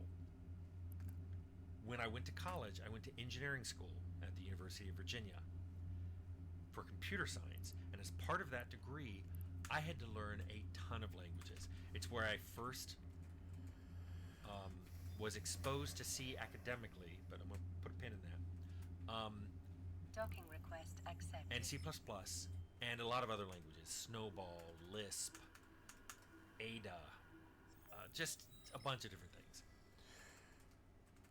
Now, C, I learned C academically at UVA in the last year I was there, so 86, 87. But I had an overview class in 84 of a bunch of different languages, and C was one of them. And the year before that, in 1983, is when I started working on Grand Slam Bridge at Cybron, and that was written in C. So basically I started doing a lot of work in C professionally and in college. And so C was kind of my go-to language. It's what I understood. It's what I learned a lot of tricks in, you know, things like recursion, where a function would call itself. Somewhat useful. Using like arrays and to making structures with pointers and making just a whole bunch of different structures, linked lists and doubly linked lists and hash tables and vectors and just all kinds of things that you could build out of the basic fundamental pieces that C gave you. I used C for all of my professional games, from Grand Slam Bridge all the way up to Bloodlines. Bloodlines was in C++, but every other game, sorry, the dog decided now is a good time to play. So Grand Slam Bridge and Bard's Tale Construction Set and Rags to Riches and Fallout and Arcanum and Temple of Elemental Evil are all in C. You've been examined. So I had a really good grounding in how to use C for games. However, the engine, the source engine, which we used for Bloodlines, which came from Valve, was in C++. So we switched. Now, a lot of people ask, why didn't you switch earlier? I was asked that question a lot. In fact, I was asked that question in a very rude and direct way weird when we were shopping around Arcanum. Somebody basically said that I was an idiot. A potential publisher said that I was an idiot for not using C++. And my response was, I compared C++ and C. Usually the same compiler could do both. And I compared their output. I found optimization throughout the 90s worked way better on C code than C++, and the resulting executables were smaller. And that combination just led me to mainly work with C. You had to watch your memory and speed back then. Mm-hmm. Now, by the time Bloodlines came along, we didn't have a choice. We used C++, and I was pleasantly surprised that optimization had gotten better. It wasn't perfect. Even in the 2000s, you would frequently compile your code with some optimization flags, and it wouldn't work. But then you turn off the optimization flags, and it would work, meaning there was a bug in optimization. Then you look at the assembly, find out that it had unrolled a loop incorrectly or put in an incorrect jump, and you fix it. By the way, it shocked me to my core in the 2010s that there were professional programmers using C++ compilers that did not know you could do that. That what they would do is if something wasn't working, they would switch off all the optimization, and if it worked, they would either switch them on back on one at a time until it broke, and then not use that optimization, or they'd use pragmas to turn off optimization in certain parts of the code, but they never actually figured out why it was broken. They would just kind of work around it. Surprised me, but it's true. So anyway, I started using C++ a lot from Bloodlines on. We used in every game after, well, except for the Unity game. When I get to that, C++ to me as a C programmer felt like C with classes. Now, yes, C++ has a lot of other features, but I discovered that a lot of programmers want to use those features when they're not needed, and also when they lead to overly complex, hard-to-read code. And they would always deny that their code was hard to read, but sure enough, 6 months later, we'd have a bug, and we'd be back in their code. I'm like, well, what are you doing here? And they'd be like, I don't know, I don't remember. Because their code was so obtuse. It was needlessly complex. And the two things I found made C++ code remarkably hard to go back to was when people overused operator overloading and inheritance. So operator overloading is when you're like, I'm going to redefine plus to mean something else, for this particular class. And inheritance is, I'm gonna have this method I can call, but on subclasses I'm gonna inherit from it. So this class inherits that function and does something different when it's called. Maybe it'll call the base function, maybe it won't. But what happens is you end up looking at code and it looks like it's calling a function and you think in your head you know what it's doing, but oh no, that one's that method is overloaded. It's actually, or it's inherited. So I found it abused a lot. Now don't get me wrong, overloading and inheritance are great things. In the wrong hands, they're abused. I'll give you an example of where two expert programmers in my mind would argue about things in C++. When we were working on Carbine, two programmers who I both thought were really smart were arguing over whether or not we were going to use the standard template library, STL. One wanted to use it. He said, we're wasting time here. We're reinventing the wheel. We're remaking linked lists and hash tables and vectors. It's stupid. Oh, we should damn it. just use STL. Another programmer didn't want to use STL because he said a lot of them don't come with source code, so they're intensely hard to debug.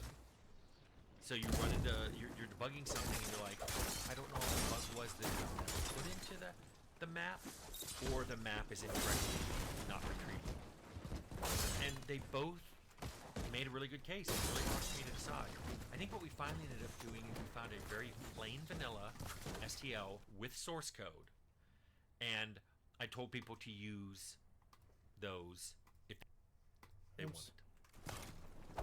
Anyway, that's a good example of digital plus. There's so much you can do with it that you're tempted to do so much that things just become complicated. Anyway, Source was the first engine that I ever that wasn't in-house. We were back to in-house for wild stuff. And while we did code the game with C++, I experimented with C# for the tools. It was a lot easier to do UI in C#, and it was also a little faster to develop things in C#. It was, once again, you're back to a very simple, I believe it was interpreted, although you could compile it too. However, its optimization was terrible. This was 2005, 2006. I wrote the same programs in C, C#, and C++, and the C# one was an order of magnitude slower than the other two. The other two would do something in a second that the C# one would take 30 seconds to a minute to do. I was doing image processing, like applying convolution matrices, kernels, to do things like sharpen, blur, edge detect, emboss, those kind of things. And the C# one was super slow, so I was very unimpressed with that. When I went to Obsidian in 2011, we were back to using their in-house engine. It was all in C++. But I had to learn how to use it because the engine had been made for Dungeon Siege 3, and we were repurposing it for Soundfly. Figured it out.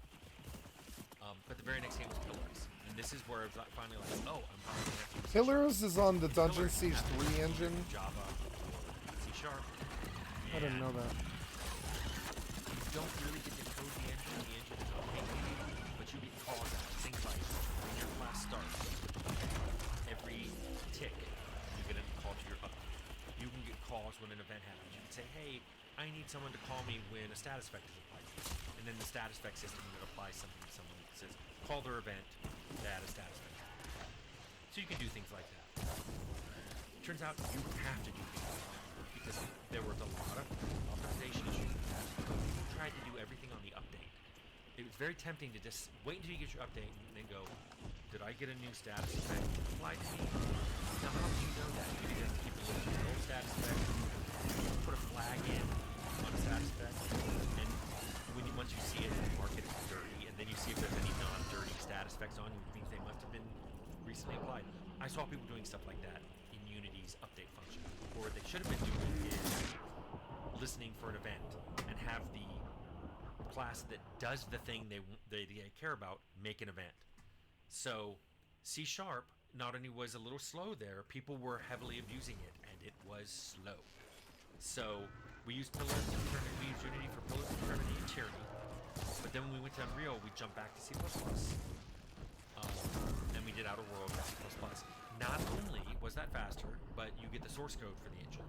So anything you don't like, you can change. Now, one thing that developer asked was my experience. What did I prefer? If I had to pick now, I would say, if I had to pick a language to make a game, I'd pick C++, with C a very close second. And here's why. C++ is super powerful. The optimization and everything, all the components for it are really good now. It's easy to abuse it, but if you're careful, I think you can write really good code in C++. C would be my second choice because I'm super familiar with it. Tyler's got really good with it for a while, although I wonder if that's leveled out. I'm wedged! But also, C is very close to the metal. Like, if you know you need to do something. Please, I'm wedged! Fucking bullshit third-person wedges. Piece of shit developers. Particular memory locations. C is great because it just lets you flat out do that.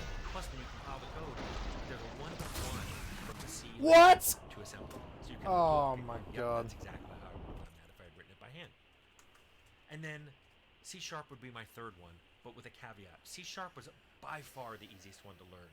Now, for me, that might have been because I learned it after C and C++, but I found that among students too and new programmers. C# is just pretty easy to learn. So, if you were going to start now, grab C#, grab Unity, learn how to code that way. However, I'd eventually, if I were you, go with C++. And that matches your experience and what you use most commonly in the industry today. So, I hope that answers your question, Developer 67. Hey everyone, welcome back. So recently we got to Thank take you, an Force early Gaming, look for the at excellent Dune concept from Awakening, Mr. the I'd like to upcoming sub to your survival channel. sandbox MMO from Conan Exile and Secret World developer Funcom. This was a hands-off event, meaning we didn't get to actually play the game, unfortunately, but we did see a 30-minute presentation and gameplay walkthrough, during which we not only saw the game running in action, but also got a bunch of new information and details. Let's take a look. So they open things up by showcasing the early portions of the game, beginning with character creation. Dune Awakening looks to offer the expected suite of customization options with sliders for your height, body parts, face, hair, eyes, and other features. The general look of characters appeared and was also said to be directly inspired by the recent Dune films, and you can kind of see that in how the characters are designed and their presentation and all of that. So after deciding how you look, you then get to choose your backstory and the starting class. Now the backstory includes where you were born as well as your caste, which determines things like your dialogue traits and unique emotes. The dialogue traits are said to provide additional options when you're speaking with NPCs, so think like Bethesda style here, where you will be granted different responses to questions NPCs ask you,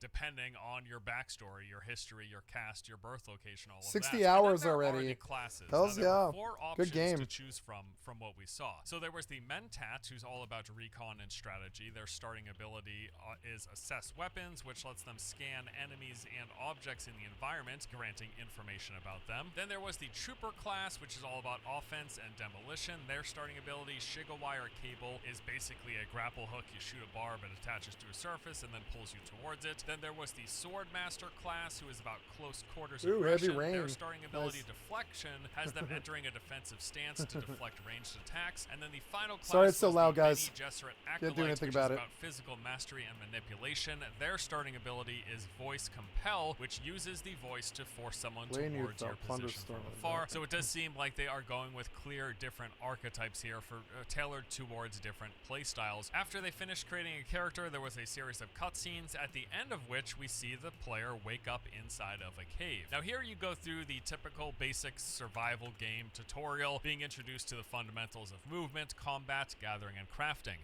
Here's a few notes from what we saw. The first item that you grab in the game is called the Frem Kit. This is a backpack that also acts like a mobile crafting station, letting you build your starter weapons, tools, and consumables. All the usual stuff here. Collect resources in the environment, use those to craft items. At the beginning, you can make like a makeshift melee weapon. There's a glow stick to see better in the dark, as well as the ability to heal with bandages. There's also a radial wheel in the game, so you can slot items to be able to quickly swap between them. These appear to be key-bound as well, with 8 total slots available. The game features a free climbing system where you can climb anywhere you are able to scale, we were told, all structures and terrain in the game. The developer actually specifically said that they brought over the climbing climbing system that was created for Conan Exiles, and then have combined that with a series of additional features like suspensor belts and the grappling hooks that allow for a ton more freedom of movement beyond just scaling walls. Upon emerging from the cave, we then saw another cutscene. Now, they did make note here that the game has quite a big emphasis on the story. There are a lot of cutscenes and dialogues that take place as you play through the main story quest line that unfolds before you reach into the end game. After that, we saw the player out in the middle of the sand, which then introduced us to a few more of the survival mechanics. So they did say that when you're out amongst the dunes walking on open sand, any movement or action will draw the attention of sandworms. At that point, we saw one such sandworm emerging from right behind the player.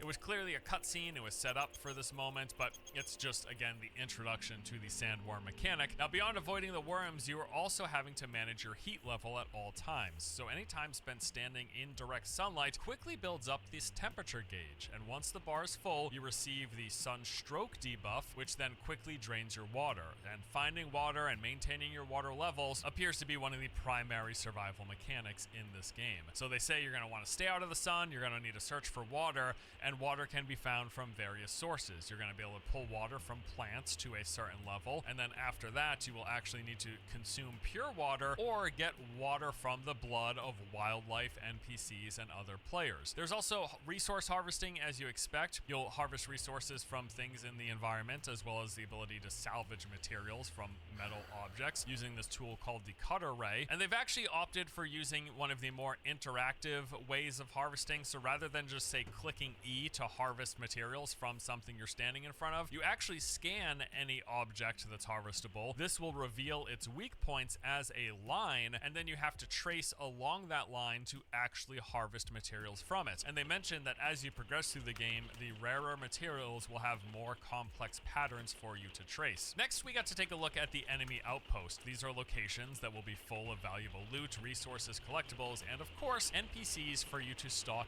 and eliminate. And this is where stuff gets interesting for me, because I love clearing out enemy camps in pretty much any open world game, any survival game, whatever. This is one of the kind of gameplay systems that I really like engaging with.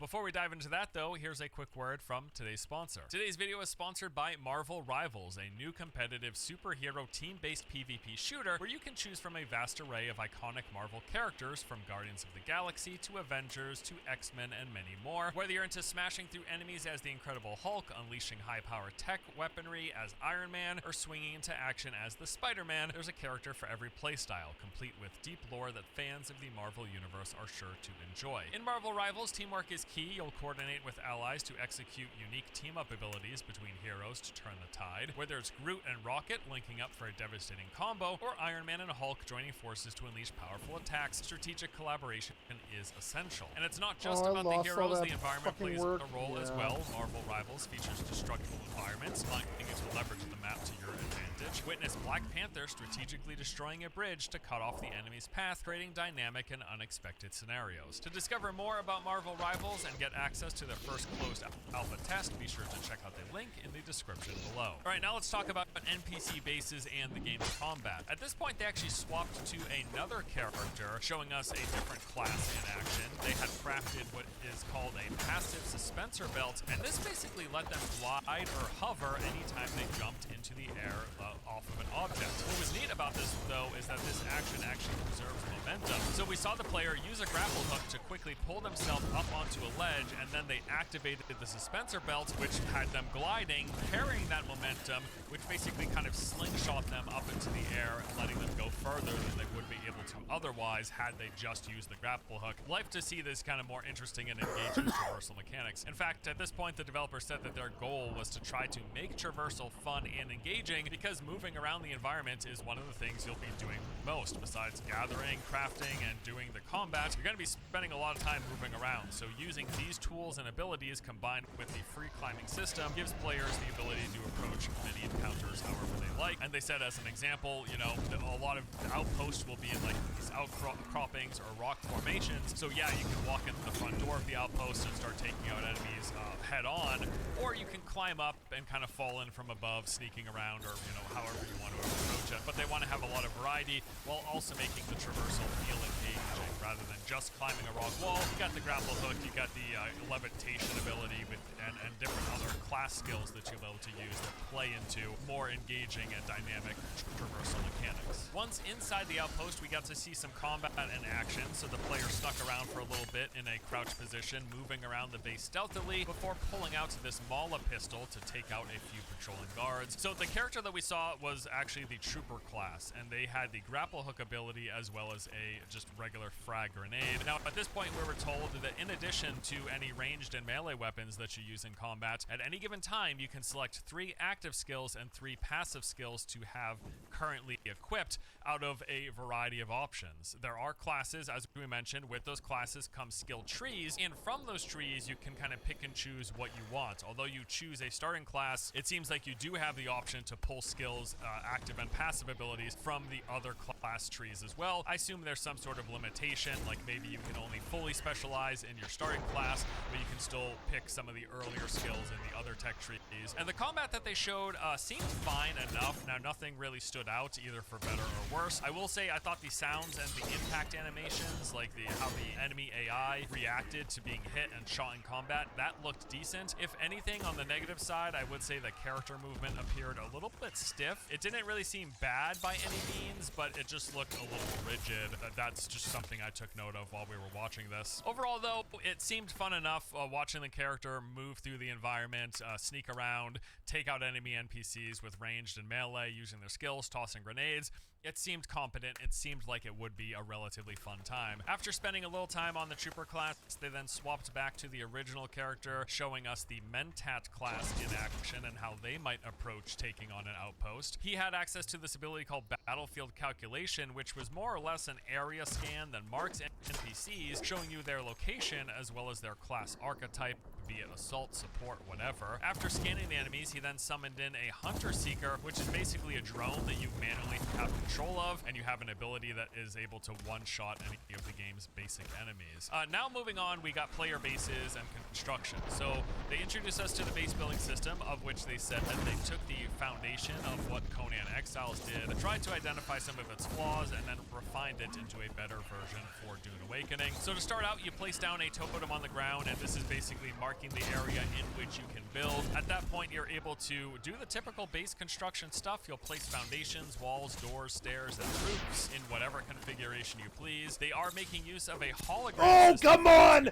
Oh, that how this worked! works is that you Oh, select that a building worked! piece No! and place it, and then a hologram appears. At that point, that hologram can be filled and completed by anyone who brings the resources to it. This is a great multiplayer method of doing base building. I have loved it in other survival games. This idea that you can place the template and then your teammates working together can help fill it instead of people having to do each piece individually. You also have access to a special tool that lets you make blueprints of any building in the game. So what they said is that you can copy an exact structure that you like. If you see a structure in the environment, you're able to copy it, and then it lets you place it elsewhere in the world and then just fill in the hologram parts yourself. This even lets you do things like pre-built structures that you can take with you on the go and drop to fill quickly. This will be especially useful in PvP zones where you don't want to spend a ton of time manually building a base piece by piece. You can go into a PvP zone with like a set PvP structure, place it, and then quickly fill it with the resources so long as you have them.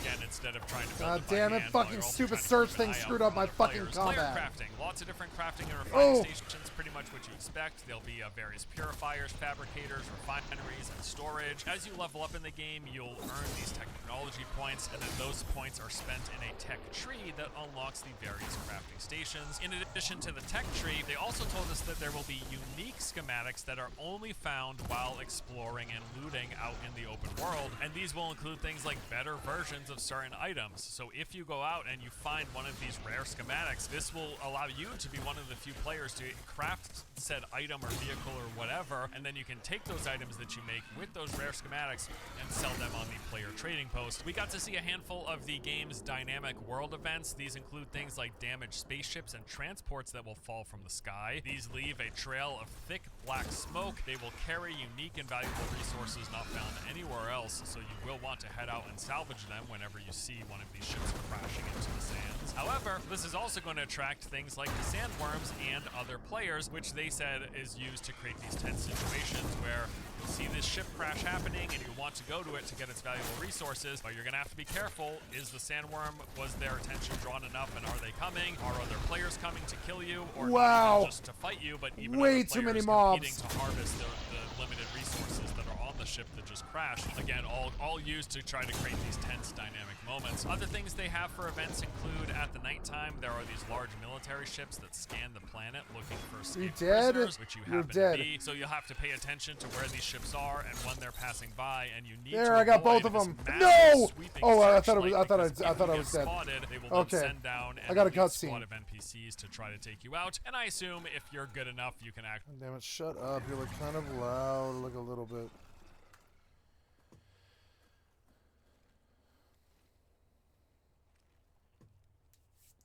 Yeah, blah, blah.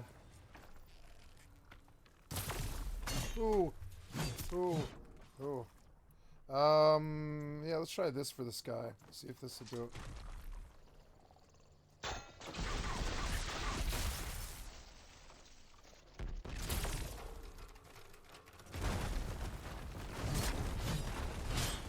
Oh.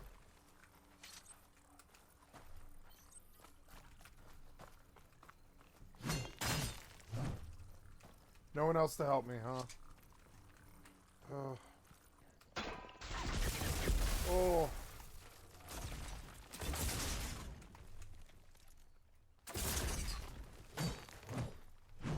There, I got his armor off, and that's probably over now.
Got him. Died a bunch, but I got it. Actually deal with them, and there's probably some good rewards for doing that as well. And then I should probably pay attention to what's going on in EvE. Yeah, definitely. So I want you to go blah blah, compress.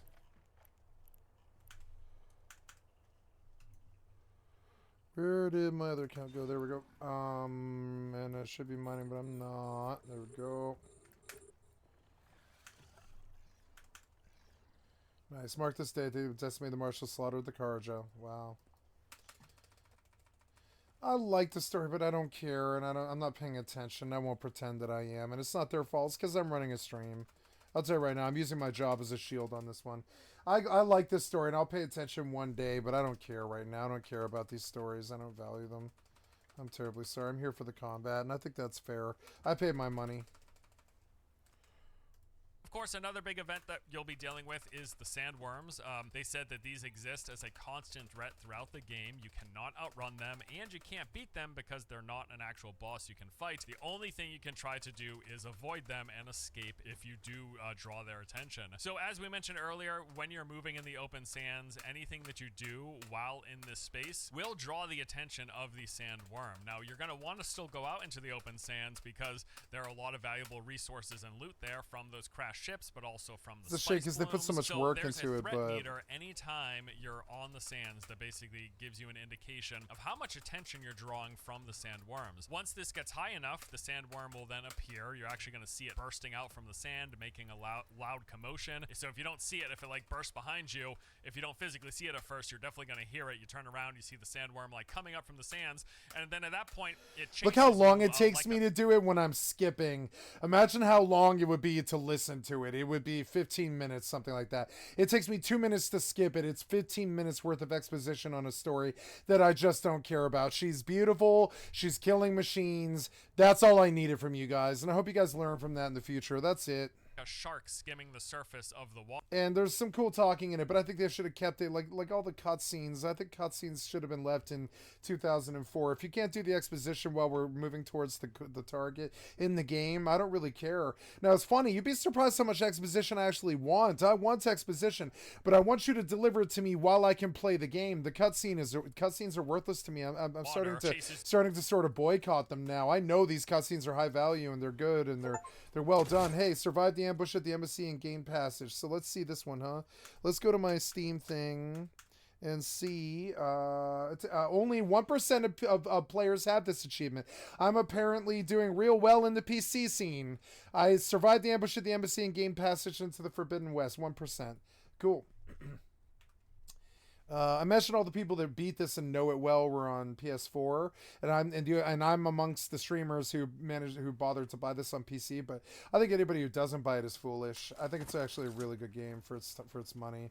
I think anybody can enjoy this game for many different reasons. So yeah, I used a lot of hell to get through this. I'll have to buy more. But I mean, the Shield Wing is an energy-based glider repurposed from machine technology. Hold square while in the air to deploy and glide. Tap G to stop gliding. Okay, so I can now umbrella places. Oh, cool! Look at that! I got a Fortnite umbrella. Good for them. They're you know, good for them. Yeah, if you're gonna steal, steal the right things. Yeah. Oh, look at all this loot. Yeah. What's the celebration music like? We'll listen to it for a minute here. I think the sound could be up here louder. I just want the sound effects turned down a bit.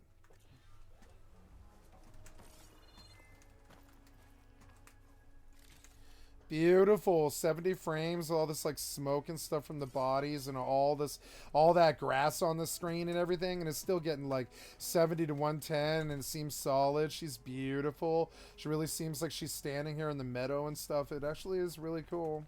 I love this game. Oh, thank you, Gorilla, for restoring my faith in video games. If we only had like 5 more games, not like this, trust me, not like this. I want them to be totally different genres to this. If we only had 5 more games that were good like this, like I wish Final Fantasy 15 had actually been good. You know, 15 was so close to being good, but no, they didn't finish the game, and it just ended up being a tragedy.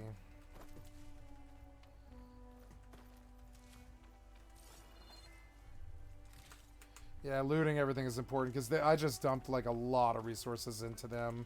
I threw like a bunch of spears and stuff. Yeah, I used all my blast paste for that. That's okay. It was like a boss fight and I did well. I'm used to the pacing of this game, and I know now, and I know when they want me to like dump mats and when they don't, I think.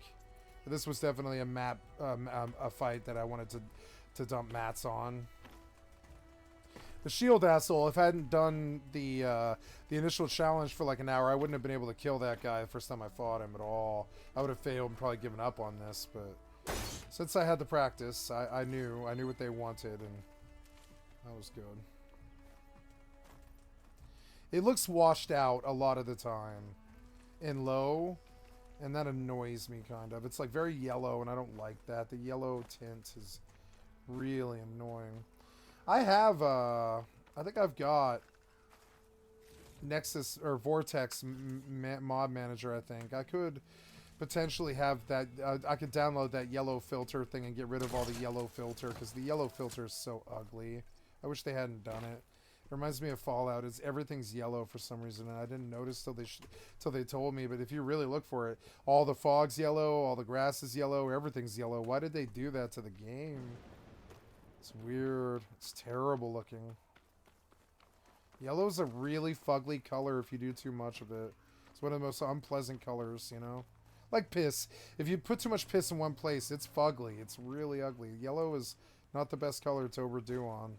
I don't know what possessed them to do it.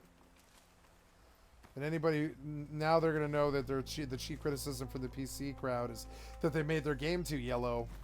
That's the only thing that they modded at all, was like the game's too yellow, fix it with a reshade.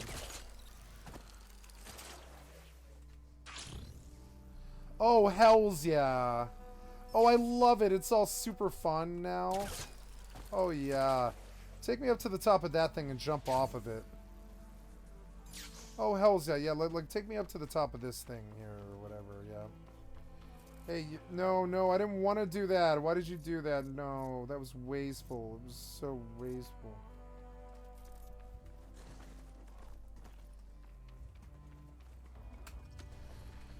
Take me to the top of the hill. We're going gliding.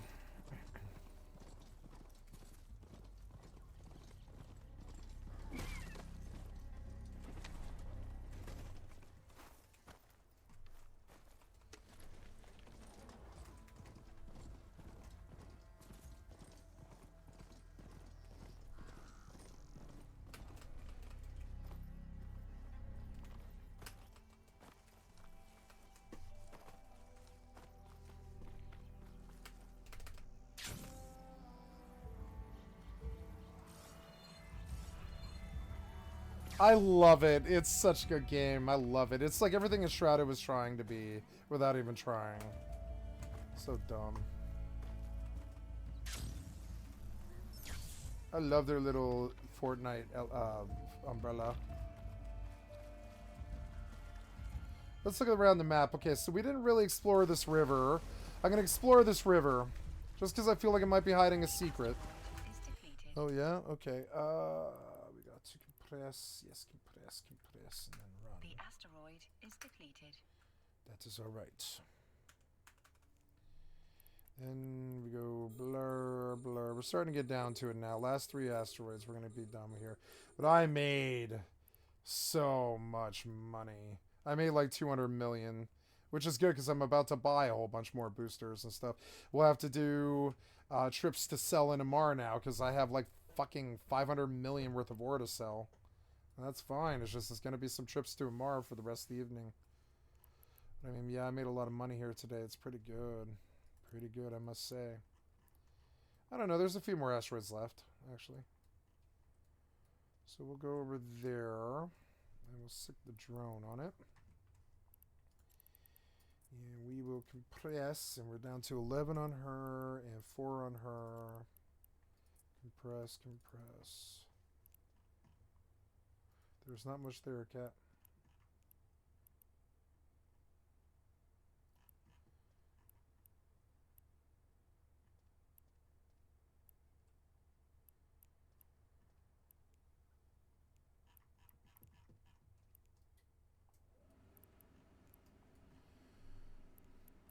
Yeah, eh. Eh.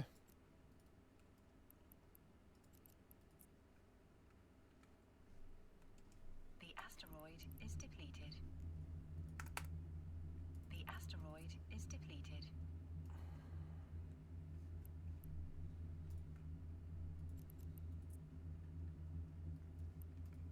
chases you with its mouth wide open, and the only thing you can do is to try to get away. You can't outrun it though, it's faster than you can potentially be, so you would either need to get into an air vehicle and fly away, or try to get into the various rock outcroppings. I knew it. Islands of rock that are Look how good the separate from water sand, looks. and the sandworms can't go into the rock. So they can chase you on the sand, but if you get to the rock, you're safe, and that's basically the mechanic that you're dealing with. They did say there are items in the game, such as these thumpers, that can be used to distract the worms. However, once a worm is alerted to and starts chasing you, your only option is to run. They follow you at high speed, skimming the surface with their mouth wide open until they catch up, or until you escape to the safety of one of these rock islands. Now, next, the developer brought up the fact of the fact that they're calling this game an MMO. They said, hey, people ask us all the time, why are we calling this game an MMO?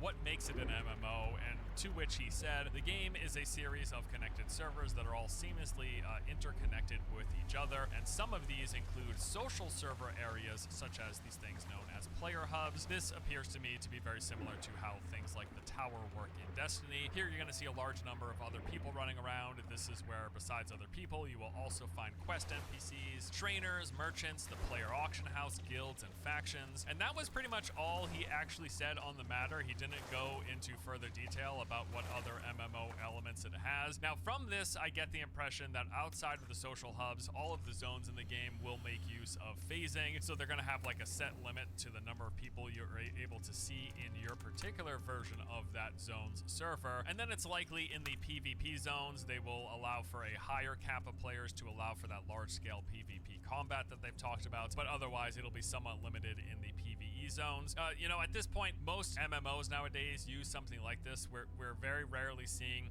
these locked shards that just have like a set player cap, and then everyone on that server sees all other players in that server. We see a lot more phasing where you might go into one zone and you're going to see people in that zone in your version of the server, but then maybe your friends could also be in that zone, but you won't see them unless you group up with them, or maybe the game does it dynamically so that anyone on your friends list always shows up in the zone. But it's phasing, it's not server shards. That's my assumption from what he described here. All right, the next interesting thing we saw were these eco labs. Now, these were described as equivalent to dungeons in other games. Of this, the developer said he likes to think of them as the vaults in Fallout. They have been sealed for 10,000 years, and when the war broke out in the game's story, people started exploring more, and as a result, they began to unlock and uncover these locations. So yeah, these are like dungeons. There'll be distinct areas where you go in, you clear enemies, and you collect loot. Sometimes there'll be bosses. Sometimes you'll go in and they'll be inhabited by tons of NPCs from various enemy factions. Other times they'll be fairly undisturbed and instead give you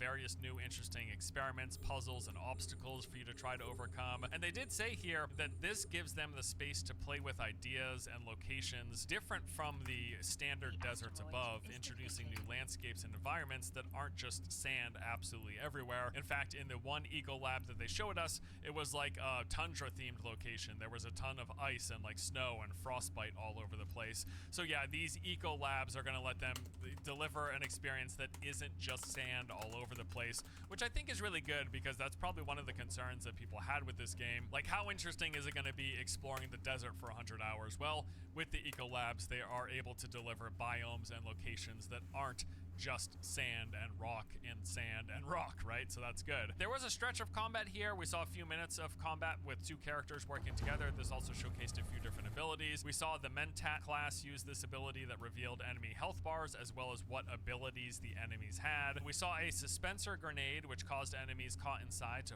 float suspended in the air. And then we saw the Mentat class also use this like dash or blink style ability where they teleported forward towards an enemy. And then the final thing that we saw was an example of the spice hunt. So spice is at the heart of everything in this game. It's a super valuable resource. It's used for a lot of things. It's a currency, so you actually use spice to pay your taxes on the land and the base that you built. But then also spice is used for some class skills and abilities as you progress and get more and more powerful. So spice has to be harvested out in the desert, and that's one of the things drawing you into the sands. So at this point, we saw a pair of players prepare and go out to harvest one such of these spice blow locations. So first, they actually constructed a transport ornithopter, which let them pick up and fly a spice harvester to a nearby bloom. The reason you want to do this is because the spice harvester is a ground vehicle and it moves pretty slow, and if you were to just drive the harvester over the sand, you would never make it to the bloom before you attract the attention of the sandworm and got swallowed whole. So you use the transport ornithopter, you go up and you pick up the harvester, and then you fly the harvester towards the blow. That lets you then drop the harvester down and start harvesting. So while one player was doing that, the other player was up in the ornithopter, flying in the sky and just scouting out, looking for enemy players that might be coming, paying attention to see for any signs of an upcoming sandworm. But then also, at that time, while they were harvesting this location, we saw a sandstorm appear on the horizon, moving very quickly towards the players. Now, this was obviously a pre-scripted event, but the assumption is that while playing the game, it's dynamic, and as you're playing, sandstorms will roll by.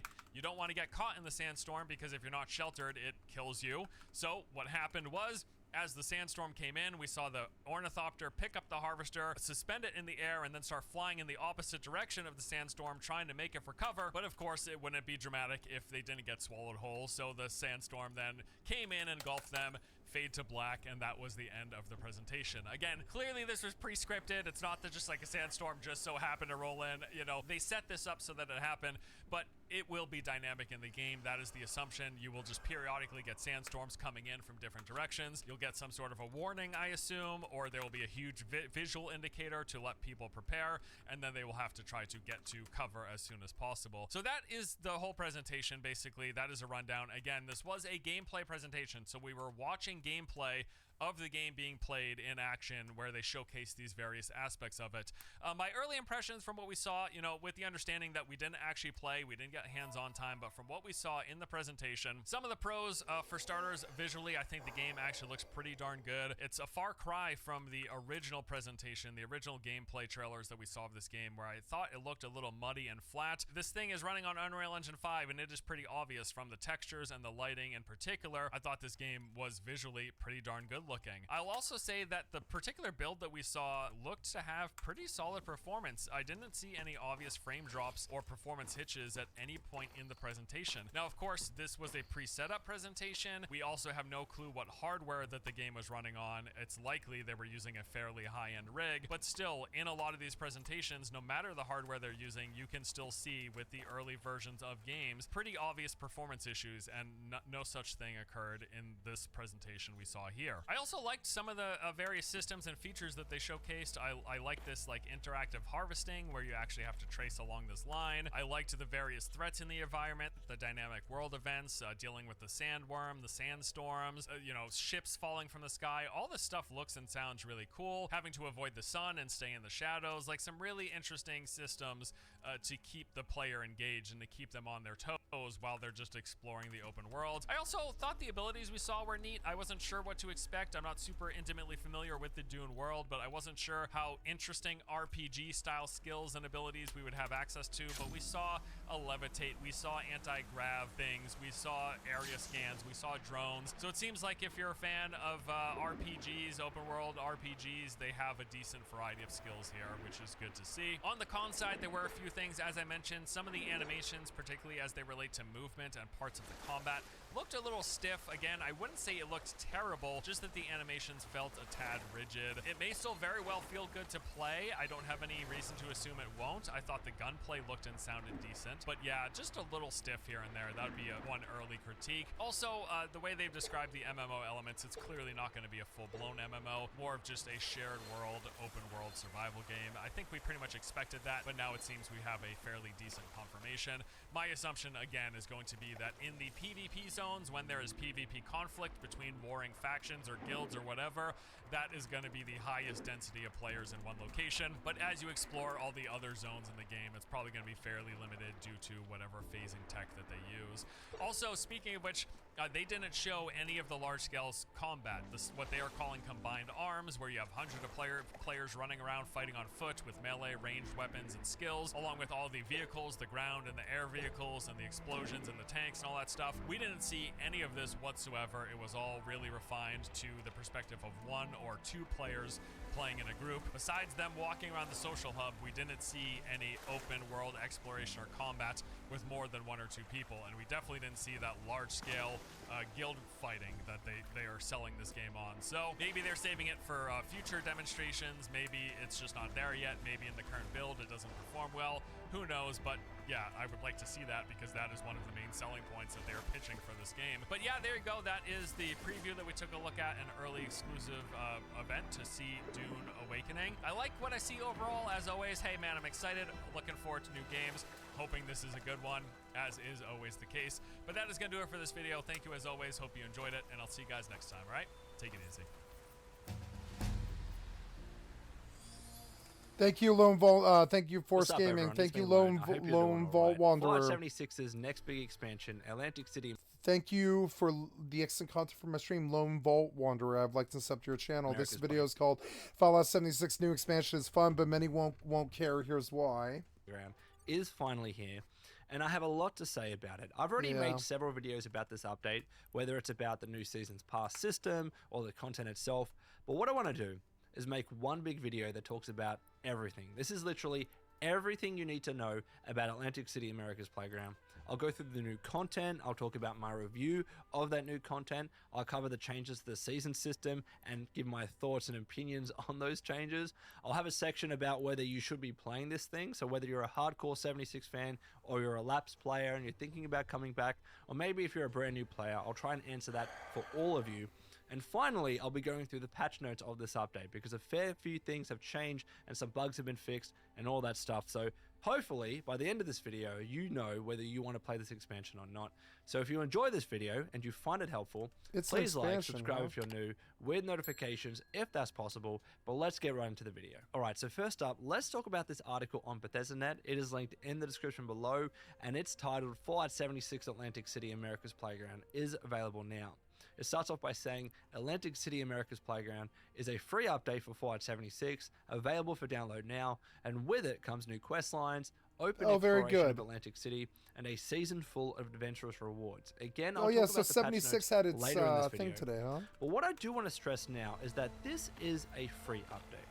For all the grievances that you might have with 76, and certainly I've talked about my grievances and faults of the game quite openly in recent videos, especially when it comes to the grind and the new Season's Pass system, right?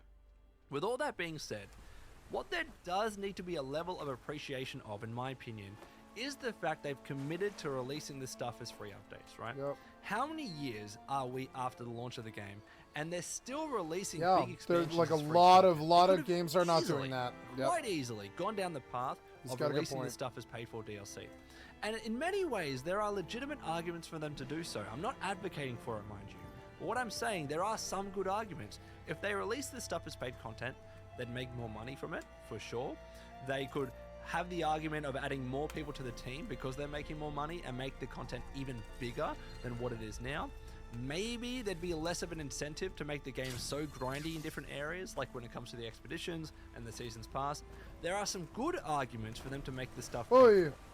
But even in light of that, they haven't done that. They've committed to releasing this stuff as free content, and I think that does need to be appreciated, even if it is a little bit. So that's what I'll say about that. But let's continue with the article. It says new quests and locations. So we're actually talking about the content now. America's Playground brings you back to Atlantic City, where Mayor Tim, in charge of the local municipal government, asks you to deal with the overgrown threat that is taking over the flooded city center. Don't forget to bring your gardening shears. Meanwhile, in Appalachia, the Russo family has evicted the Mothman cultists and turned the Ingram mansion into a swanky nightclub. They seem to be doing well after escaping their bloodstained past in Atlantic City, but beneath the surface of their glamorous exterior, the Russos are harboring some dark secrets and they need your help.